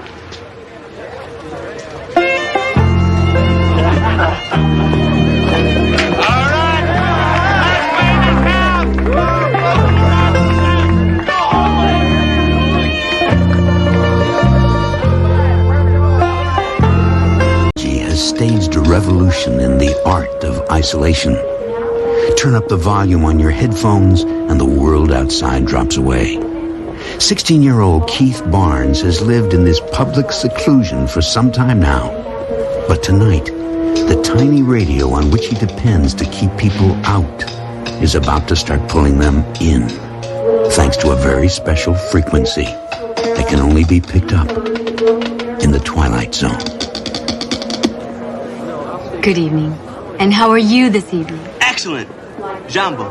Yes. Your ticket? Smoking or not? Smoking. It's bad for you, you know, especially someone your age. Hey, doctor's orders. I see. Well, 34B. Enjoy your flight, twerp.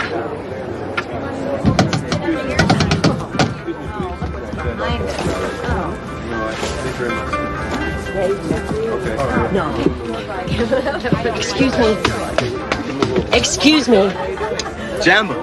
Is that a radio? No, it means hello. What does? Jambo. In a kind of happy African kind of way. Oh. So is that a radio?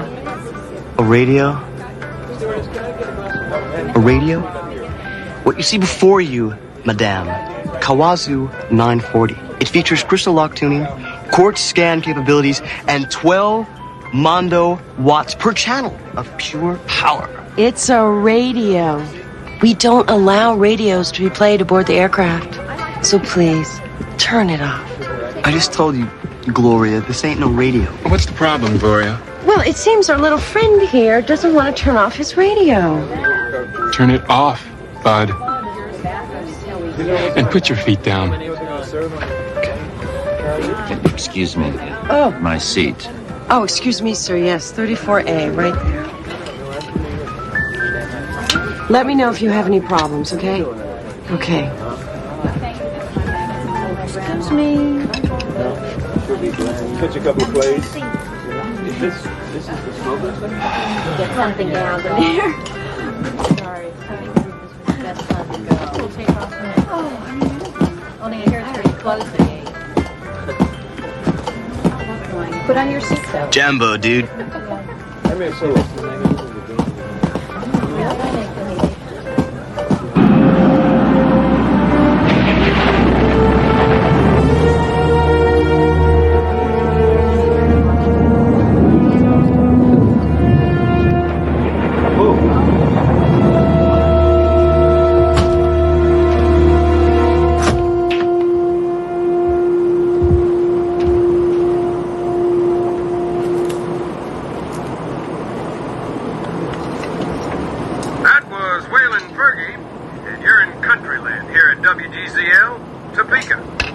Oh, come on. This is serious wasteland.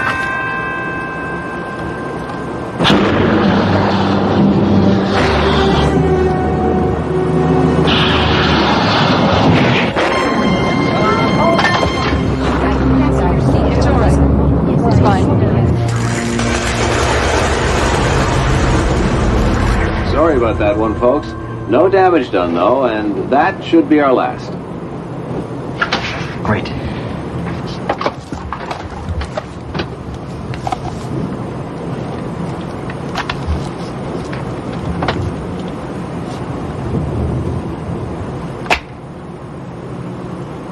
Someone's getting sued.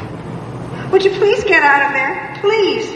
I don't know what you're doing, neighbor. Look, all right, I'm coming out, okay? I'm having a major crisis. Please, I don't feel well. Hurry. All right, can you please cool it? I heard you the first time. I didn't say anything to you. Whoa. Psycho lady.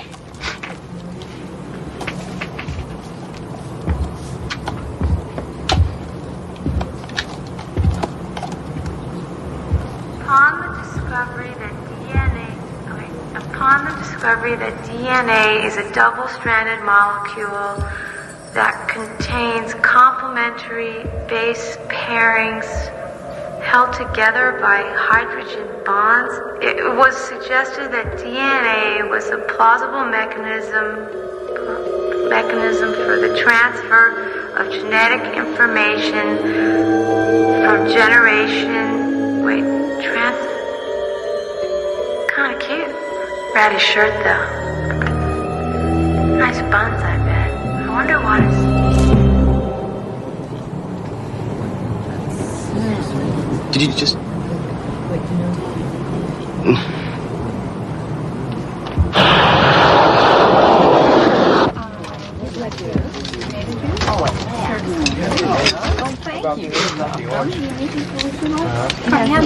It's incredible. Would you like a complimentary soft drink? Yeah, apple juice is fine. We don't have apple juice. We have tomato juice. A cola. Good choice. Ladies and gentlemen, we are presently passing over America's gateway to the west, St. Louis, Missouri, and the banks of the mighty Mississippi River. We hope you're enjoying your flight. You can tell the. Andrew, would you like a soda?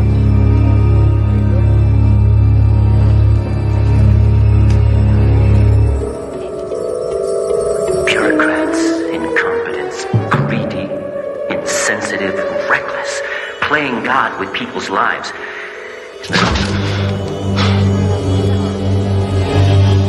Listen to me. There's this guy on board, and he has some sort of a bomb. What? A bomb. I saw I was in the bathroom with him. Oh, you were in the bathroom with him? Yeah, and... Okay, that's it. Do you know that you could be arrested for making a joke about a thing like that? I'm not joking. I swear it, and we gotta stop him. I'm beginning to think that there is something seriously wrong with you. Now look, I don't have time to keep walking you around this plane, so get back to your seat and stay there. Please, would you tell the captain I'm serious? Now!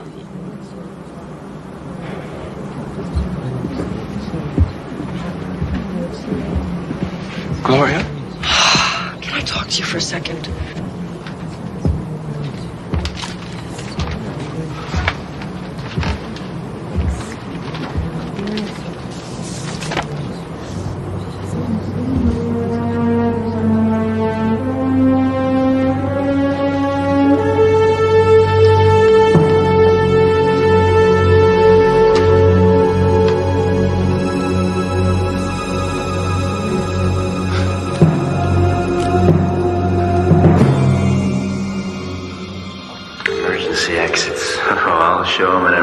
Exit they'll never forget. Is something wrong? I said, is something wrong? This is really cool. What? It's like the first. Do you want to hear it? Hey, it's cool. Different drummers, you know.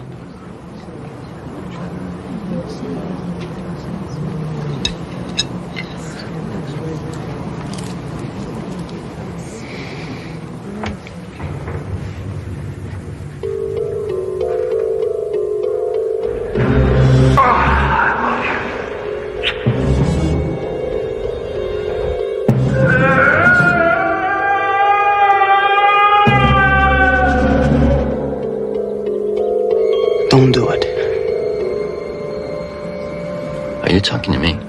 Don't do it. You can't bring them back. You'll be killing all these people. I'm afraid you've made some mistake. No. I know who you are, Mr. Williams. I know what you're gonna do, and I know why. And I'm asking you not to, please. Who are you? How do you know all this? You a cop or something? Huh? And you know about this, too? And you also know that I'm capable of doing this right now. Do you? Yeah. I got no choice. I've got nothing left. I've got to do it. I mean, you know what happened. Do you? Yeah. And you understand, don't you? I've got nothing left.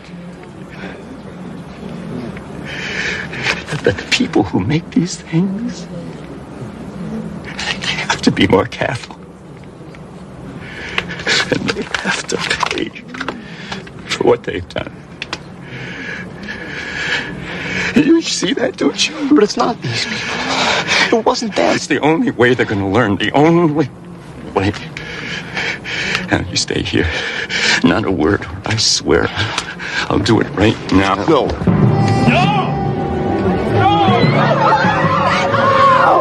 Stay back! Stay back! Don't come any closer to me! Don't. These are innocent people.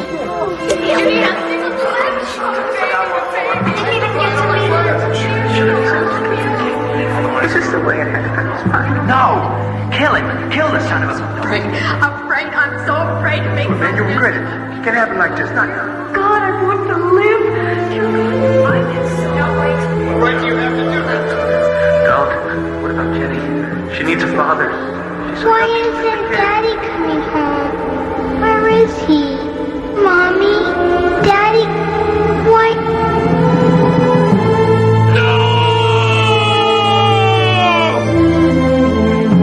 It wasn't supposed to happen like this. Oh my God, what have I done? What have I done? Easy, sir.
He's crazy. That's what he is.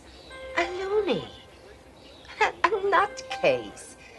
A genuine wacko. Uncle Edgar is always looking for things. Things like 3 paper clips or a chrome coat hanger. Or 1 patent leather tap shoe. He rummages through trash cans. He goes to garbage dumps. He's always bothering my other tenants. One day it's bicycle spokes. Then it's baseball cards. And who do the tenants complain to? Yours truly. He won't let anybody into his apartment. Not even his own niece. All that junk he's collecting, it's a fire trap. He could hurt himself. And other people. Namely, me. He needs your help. Yesterday, he wanted a yo-yo. By 6 o'clock. And last week, pieces of broken dolls. Heads, arms, legs. Please do something, Doctor. Please, for his sake. And ours.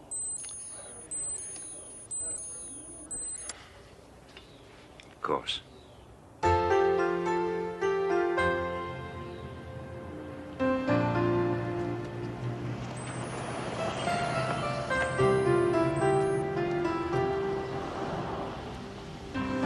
His bell don't work. Ah, Mrs. Milligan. I think he's disconnected it. Down there, in the basement. Oh, thank you.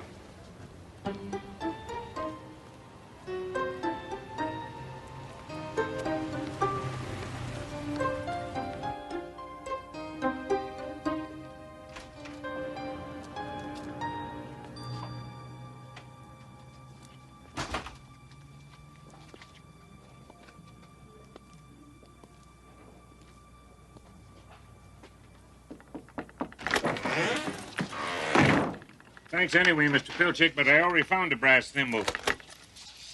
You're not Mr. Pilchick. I'm Dr. Jeremy Sinclair. May I talk to you, Mr. Some other Winslow? time, perhaps. I have to look for a doll's head.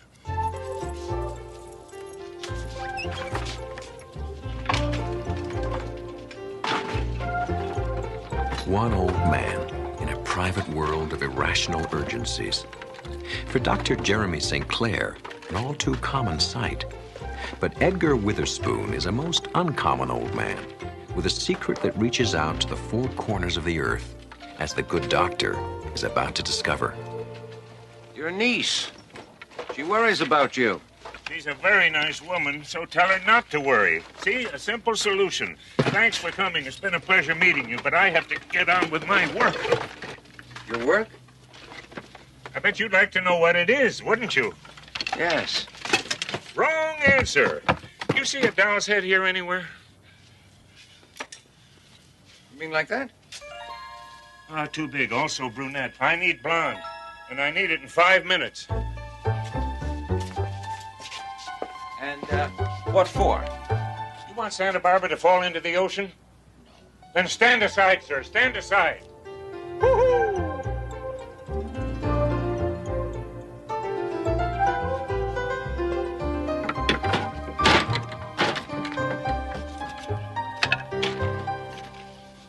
Just in the nick of time. No time to lose. Mr. Witherspoon. I'm sorry. I shouldn't be rude. You've come all this way to see me. May I come in? And it was so nice, a pleasure meeting you. Tell my niece hello. Now, if you'll excuse me, I've got to stop the shaking in Santa Barbara. Mr. Witherspoon. On your way out, could you dump this?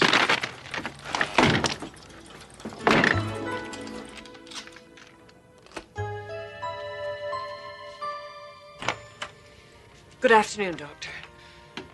Did you see Uncle Edgar? Yes, this morning. Well?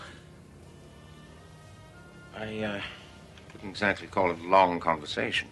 But long enough to realize that he's... Oh, absolutely. On the other hand, Mr. Witherspoon appears happy and quite harmless. Harmless? He pesters strangers on the street. He runs after garbage trucks. That is far from harmless. Somebody saw him take a baby's bottle out of its carriage. I'm afraid he'll get arrested next time. Doctor, I will sign anything. Cooperate in any way I... All right, maybe I'll have another chat with him, and a longer one, and see if I... A small earthquake tremor was felt shortly before noon today. The force was enough to rattle dishes and a few nerves, but no injuries Did you hear were that? reported. What? There was something about it. Sorry, it was nothing. I don't know what I was thinking. I'll call you as soon as I can. Thank you very much. Acid rain is affecting the northern lakes even more than scientists.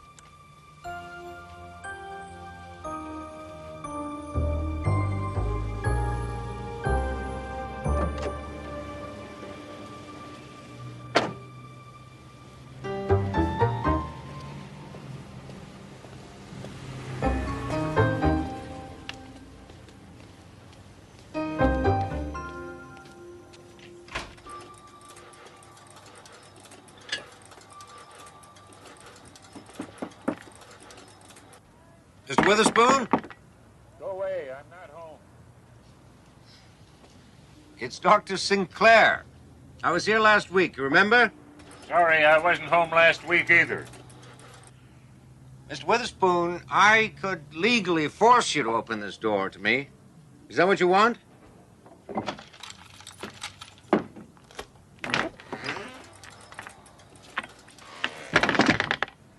You're a curious one.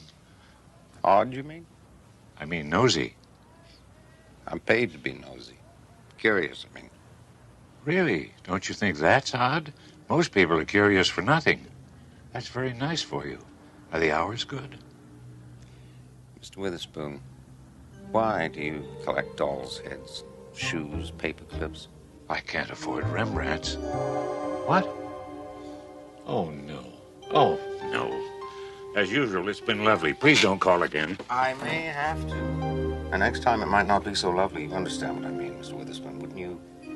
Rather invite me in of your own free will. You must. You must.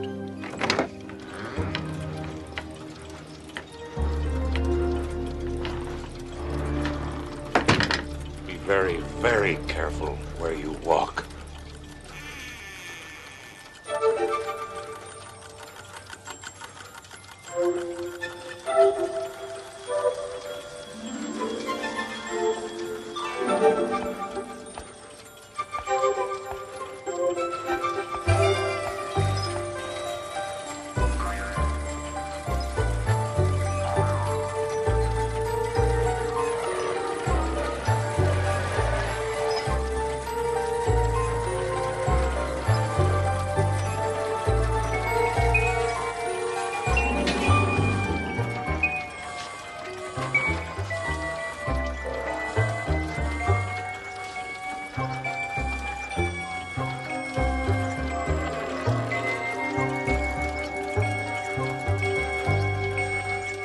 That was a close shave. This is very interesting, Mr. Witherspoon. What is it? This? This is the only thing that keeps the world from going poof.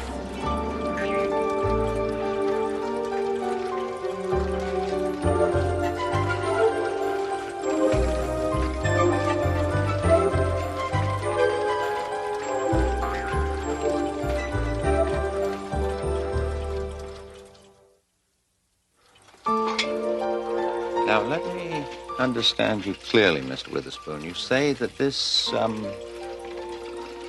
is what keeps the world from going poof?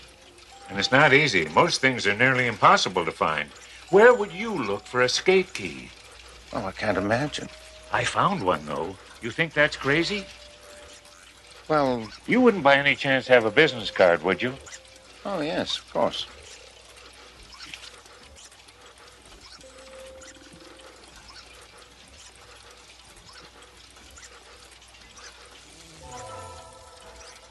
That was an easy one. Well, I won't take up any more of your time. I've seen more than enough. I used to be an engineer. Earned lots of money. Then I retired. Worst mistake I ever made. Life was so damned boring. And then the voice spoke to me. Oh, you also hear voices? You too? Please, tell me about it. I was sitting in the park one day feeding the pigeons, and suddenly, there it was, the voice. Edgar, it said, have you ever been to England? Oh, yes, why? No, that's what the voice asked me. Edgar, it said, in the heart of Big Ben, there is a pendulum that tells the clock how fast to tick. At the bottom of the pendulum, on top of the big weight, there's a stack of pennies. Every so often, they take one off. The clock speeds up. Or they put one on, the clock slows down. The pennies change the balance just a little, but enough to keep the whole mechanism running perfectly. So, what you have here is some kind of clock. Of course not. Why would I build a clock? $3, any drugstore. Doesn't lose 10 seconds in a year. Anyway, the voice said, Edgar, the world is a funny place. Little wars here, big wars there, volcanoes going off, storms, tornadoes, a terrific amount of noise and bother. You have to build something that will keep the world from going too far, maybe even going poof. What the pennies do for Big Ben, this does for the world. Who do you think it is who's speaking to you? Well, sometimes I think it's God. And then I think, no, God would have a deeper voice. Would you care for a prune, Doctor? Oh, no, thank you. I was just leaving. But you've just arrived. Oh, careful! I have no idea how the thing works. All I know is that the voice tells me what it needs, and I get it. Goodbye, Mr. Witherspoon. You keep up the good work. We could call it a sculpture. Would that make my niece happy? What? Oh, no. If you happen to run across an old tuba, would you bring it by? I need it in 2 hours.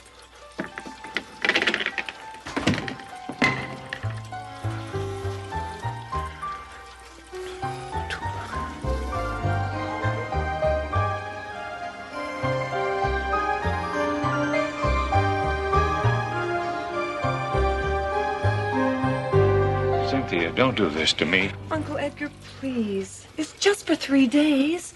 Well, they observe you. It's too long. It has to be maintained, kept in balance. Mr. Witherspoon, you hear voices. That isn't normal. You must understand that. You hear voices, too. No, healthy people do not hear voices. You hear mine, don't you?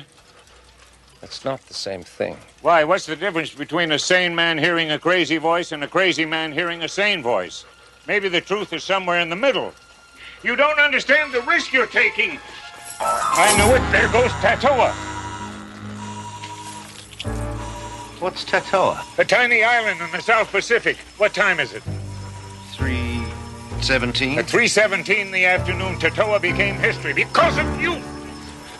Please, well, there's still time. It'll take me days to clean up this junk. Keep her away from it. Remember Tatoa. Classic psychosis. Tired, feeling useless, he created a typical delusion of grandeur that he was vital to the world's survival. Poor Uncle Edgar. You will take good care of him, won't you? Mideast stalemate continues. Congress passes Transportation Act. And in the South Pacific, the tiny island of Tatoa is destroyed by a tidal wave. Details on this and all the news in an hour. Did he say Tatoa?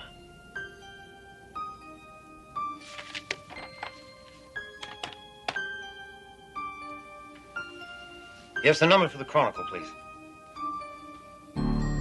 Thank you.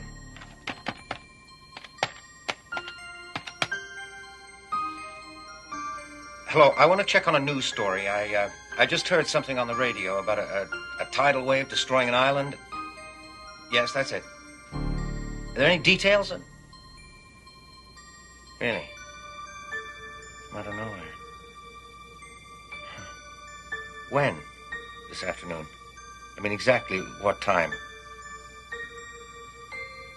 Thank you. Miss Walker!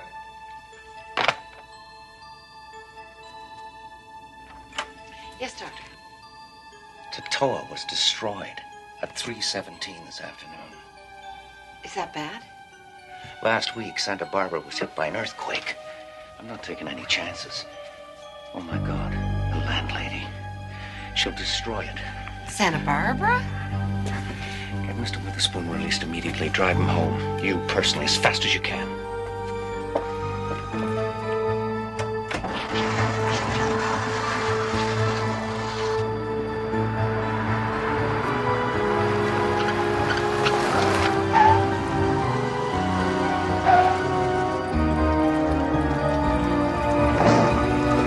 Touch your thing!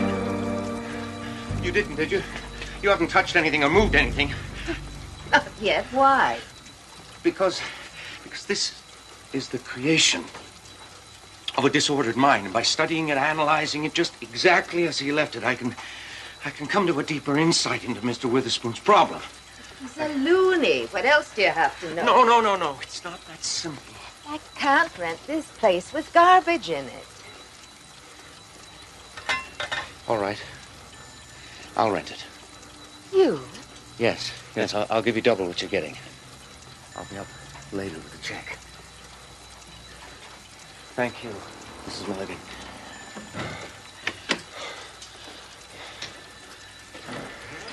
He's escaped. Excuse me. Hello. Mr. Witherspoon! Mr. Witherspoon! Should I call the cops? No. Everything's going to be fine, Mrs. Milligan.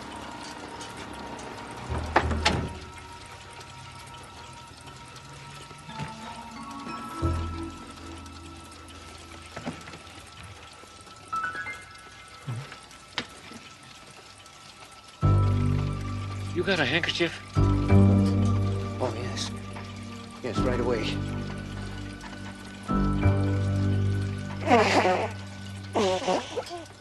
Thanks.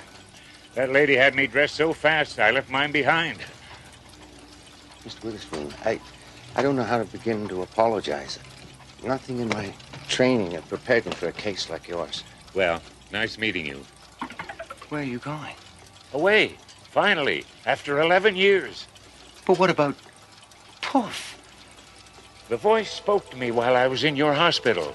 It said, Edgar, have you ever been to Miami? I said, no, but I used to think it would be a nice place to retire. Go for it, the voice said. You're off duty. You mean all this isn't necessary anymore? Sure it is. It's absolutely essential. The world still has to be kept in balance. So who's going to... I mean, look, it needs adjusting already.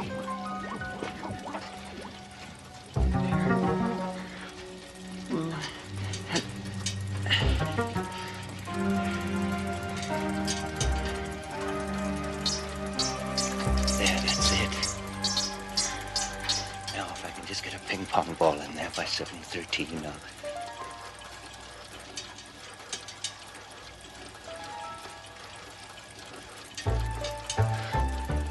Well, I guess we solved that little problem. I'd get cracking if I was you. Impossible. I refuse. Jeremy, really, you'll grow to like it. Give it a chance. So long. Don't take any wooden nickels. Unless you really need them, of course. Mr. Witherspoon!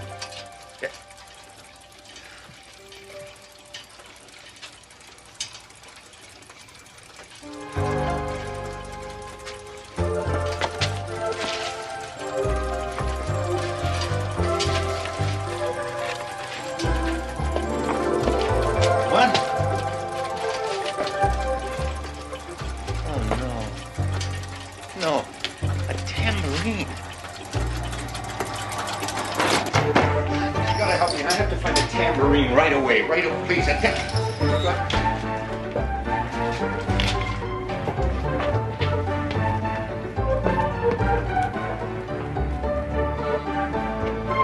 you help me?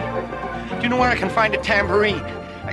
If in the next few months you notice that there's been a spate of catastrophes or things are just not going right, remember that Edgar Witherspoon's replacement is learning how to make some precise adjustments. Don't worry, his education will not last long, and then you might give thanks to a physician whose practice extends to the well-being of the entire planet.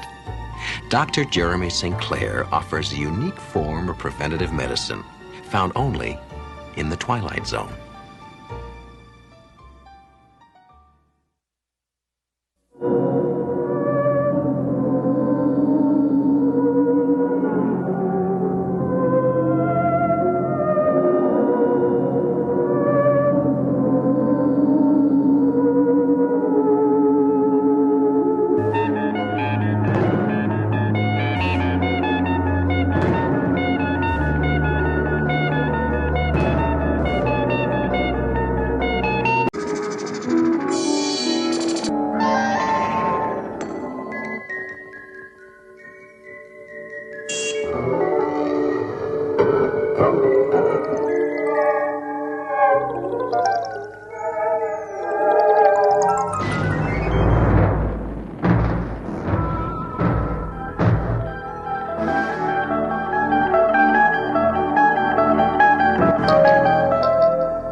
Someone do something!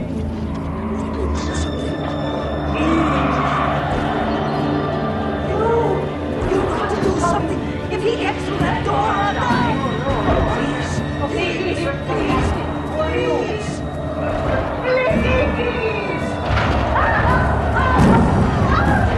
If he gets through, I'll die! You've got to do something!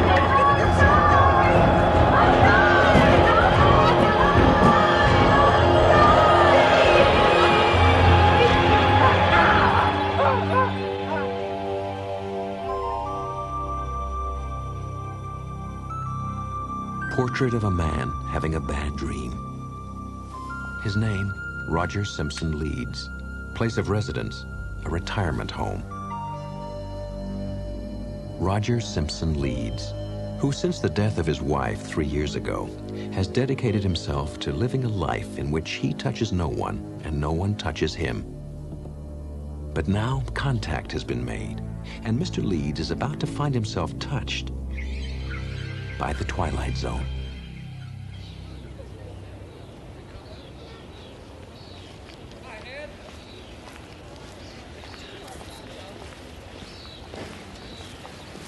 Hey, great day, huh? What do you got? Something good? Uh-oh. Thank you. Something, ladies. So, how's with that son of yours and the kids? All right, I suppose. Suppose? I thought they were supposed to be coming out to visit this weekend. I told them just that, well, you know how it is. I can't have a bunch of kids running all over the place. No, of course not. With the photographers, mad social whirl, estate dinners, well, it just doesn't leave time for anything else. I'm sure they understand. You're an evil man, Frank. Did I ever tell you that? Oh, yeah, frequently. But then I'm not the one with the nightmares. Hey, one of the nurses told me that they heard you again last night. That's 3 times this week, Roger. Oh, we're meeting in the rec room for poker at 7. No. And by the way, I hear you're getting a new neighbor. Somebody's finally taken that room next door to yours. Just so he doesn't snore. Who said it was a he?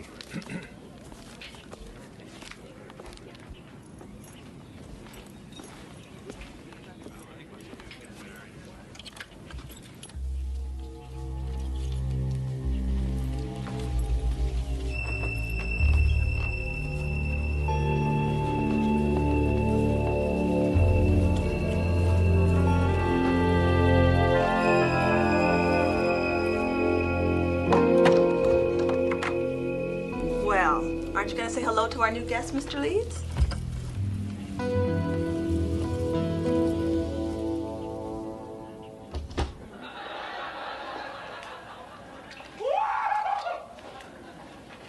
Who turned on the water?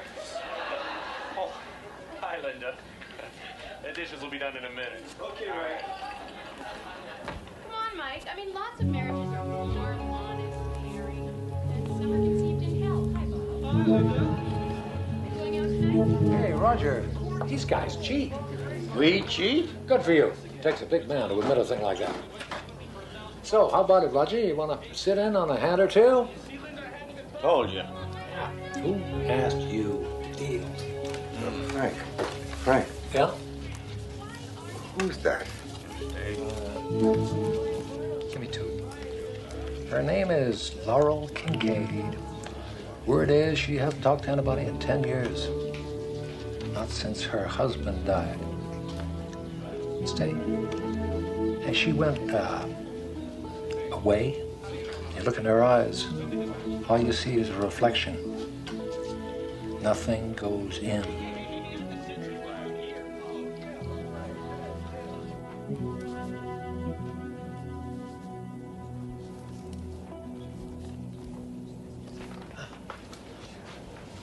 Roger?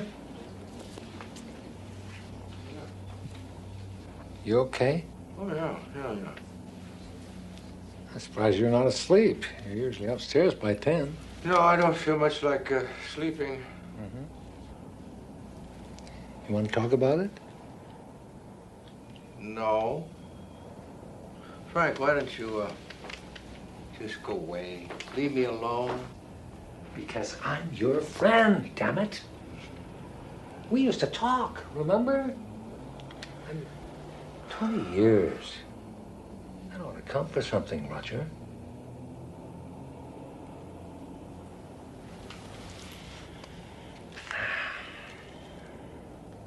Nothing's been the same.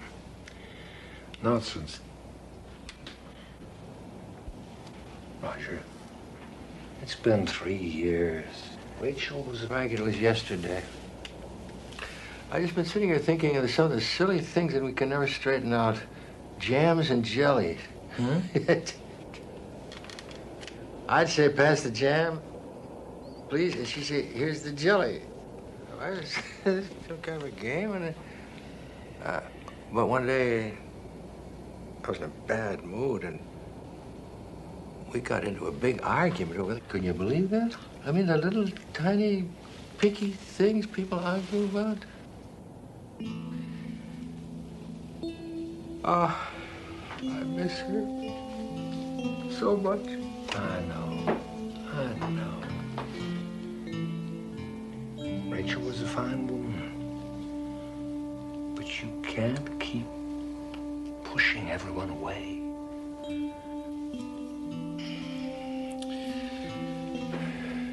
I never knew I needed her so much until she was gone. When I had my first heart attack, she held my hand. And she said she'd never let go, no matter what, as long as I held on. She believed in me. I would look in those eyes. There was nothing there but love. I felt I could do anything because she believed in me. I wonder what she'd think about me now. What? What's happening now? Come on, Roger. Talk to me, Roger. Talk to me. No, you think I was going crazy. I'm half convinced. Well, my old father, he never said much of anything that was useful. But he did tell me two things.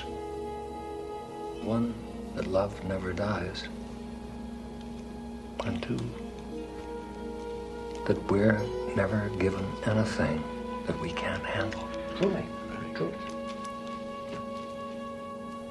Frank, please. Don't worry. I'm okay. You know I don't like it when you make a fuss like that, Frank. All right. But if you change your mind, if you need me, you certainly know where to find me. Well, that's about the most we've talked in almost a year. We ought to do it more often. Good night, Frank. Good night, Roger.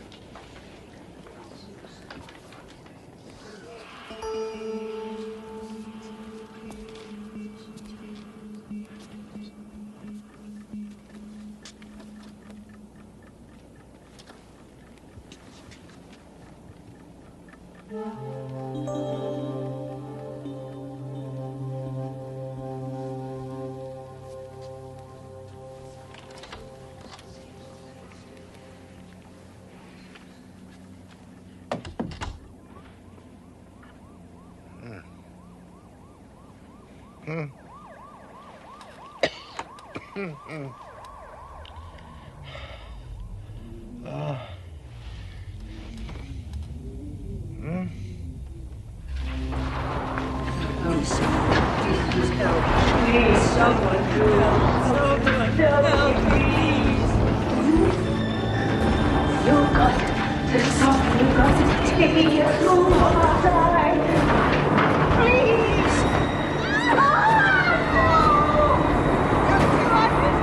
Don't you understand? If he gets... Let go of me!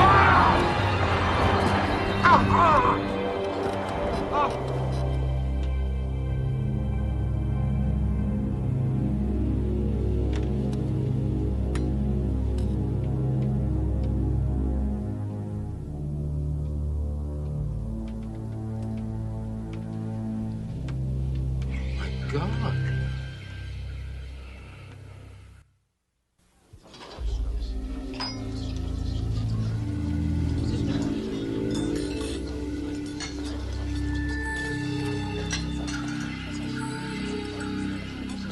Hi, good morning. Hey, Roger, you been outside yet? It's glorious. After breakfast, we'll go for a walk, huh? Talk a little, maybe? That'd be nice. And maybe get a little sun. You look awfully pale these days. You could use some sun. Hey, what happened to your hand? Nothing. Oh, no, nothing I can't see. This I can see. Therefore, that is something. I've been reading Socrates again. You can tell, can't you? Frank, Jesus! Can't you ever shut up?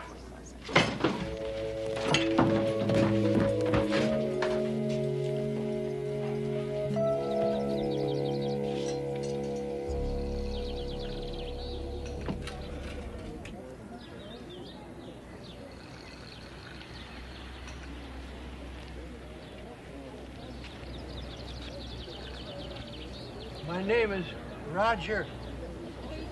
I think we met. I would just like some answers. I need to know, am I losing my mind? That is you, isn't it? In my dream? Even before you got here, even before I saw you, you were there, weren't you? Well, what do you know? He's actually talking to somebody of his own free will. Of course, he would pick somebody who doesn't even know he's there. You must be able to hear me. You picked me, called me. Somehow. What I can't figure out is, why me? They tell me you haven't spoken to anyone since your husband died. So, what do you want from me? You want me to protect you from that thing? Is that it? Because if it is, Miss Kincaid, please, find somebody else. I can't protect you against it. I couldn't protect my own wife when she was dying.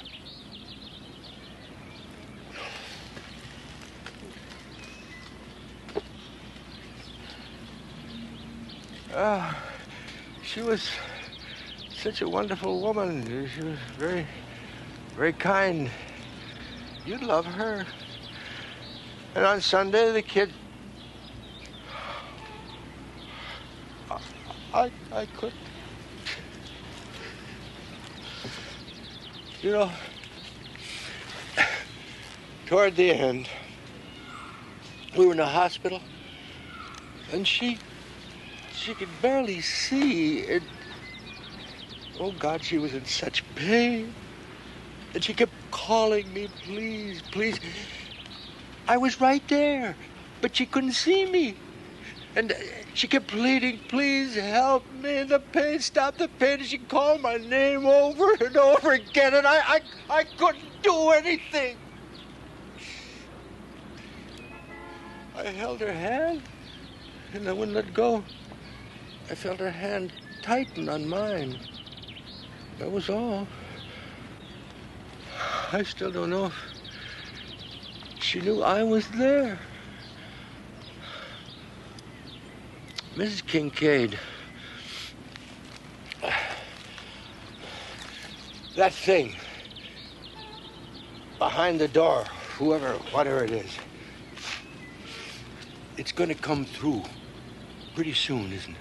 Maybe tonight. Well, I don't know what's behind your door. I don't know what you're afraid of, but there's nothing I can do to help you. I just want everybody to leave me alone. Get out of my head. Leave me alone.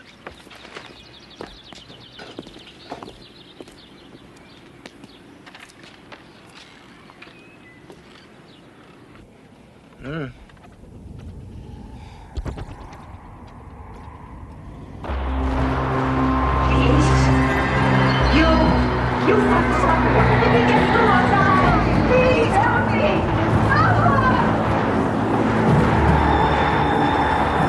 Come on, help me! No,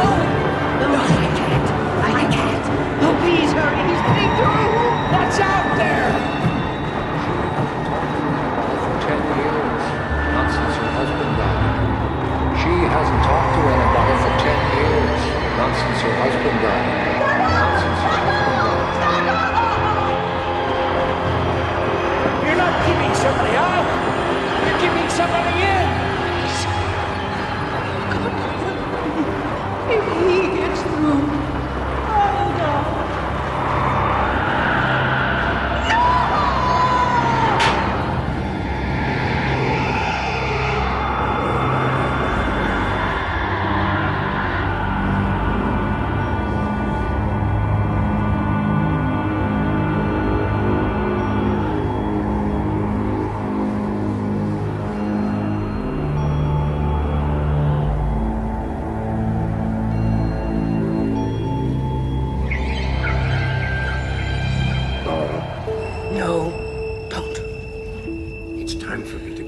No, you can't go. I'm sorry. Please.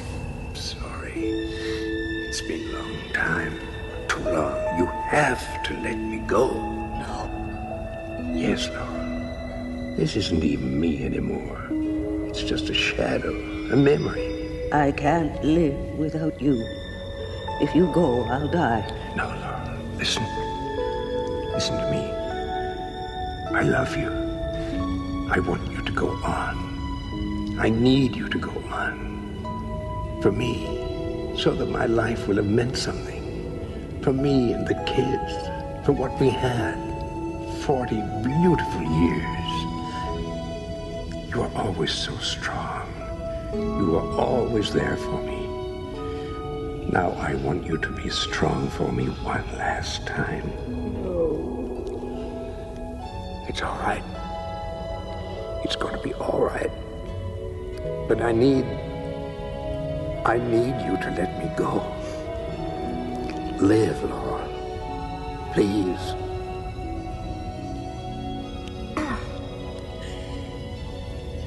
How can I let you go when you never even said goodbye?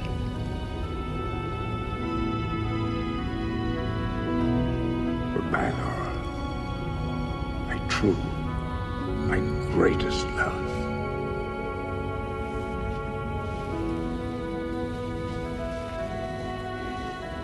It was you who called me, wasn't it? Not her. Why? Why me? I think you know.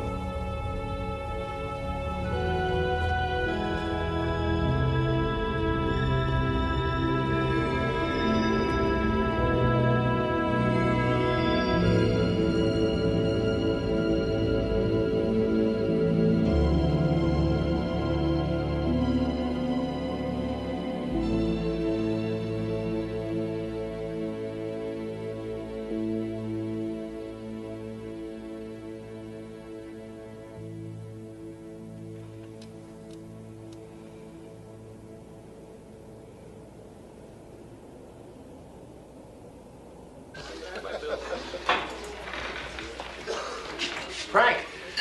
Hey, look at you. Where's Laurel? Oh, she's out back someplace. We're having a poker game tonight, 7 o'clock. I'll hold a place for you. Huh? Why bother? You know he never comes. Eat your cornflakes. Hello. I know you're there. And I know you hear me. And I can wait. I can wait just as long as I have to. You've burned your hand. Yes. On a candle. Yes? I'm sorry. Last call for breakfast. Would you like something to eat? Breakfast was very nice, I think. We have bacon, eggs, and toast and marmalade. Toast and jam and jelly. And we got hash browns, but I wouldn't go near those if I were you. Mr. Roger Simpson Leeds, lately returned from a journey into shadow, who found that there is no darkness so complete that it cannot be penetrated by the human heart, or the Twilight Zone.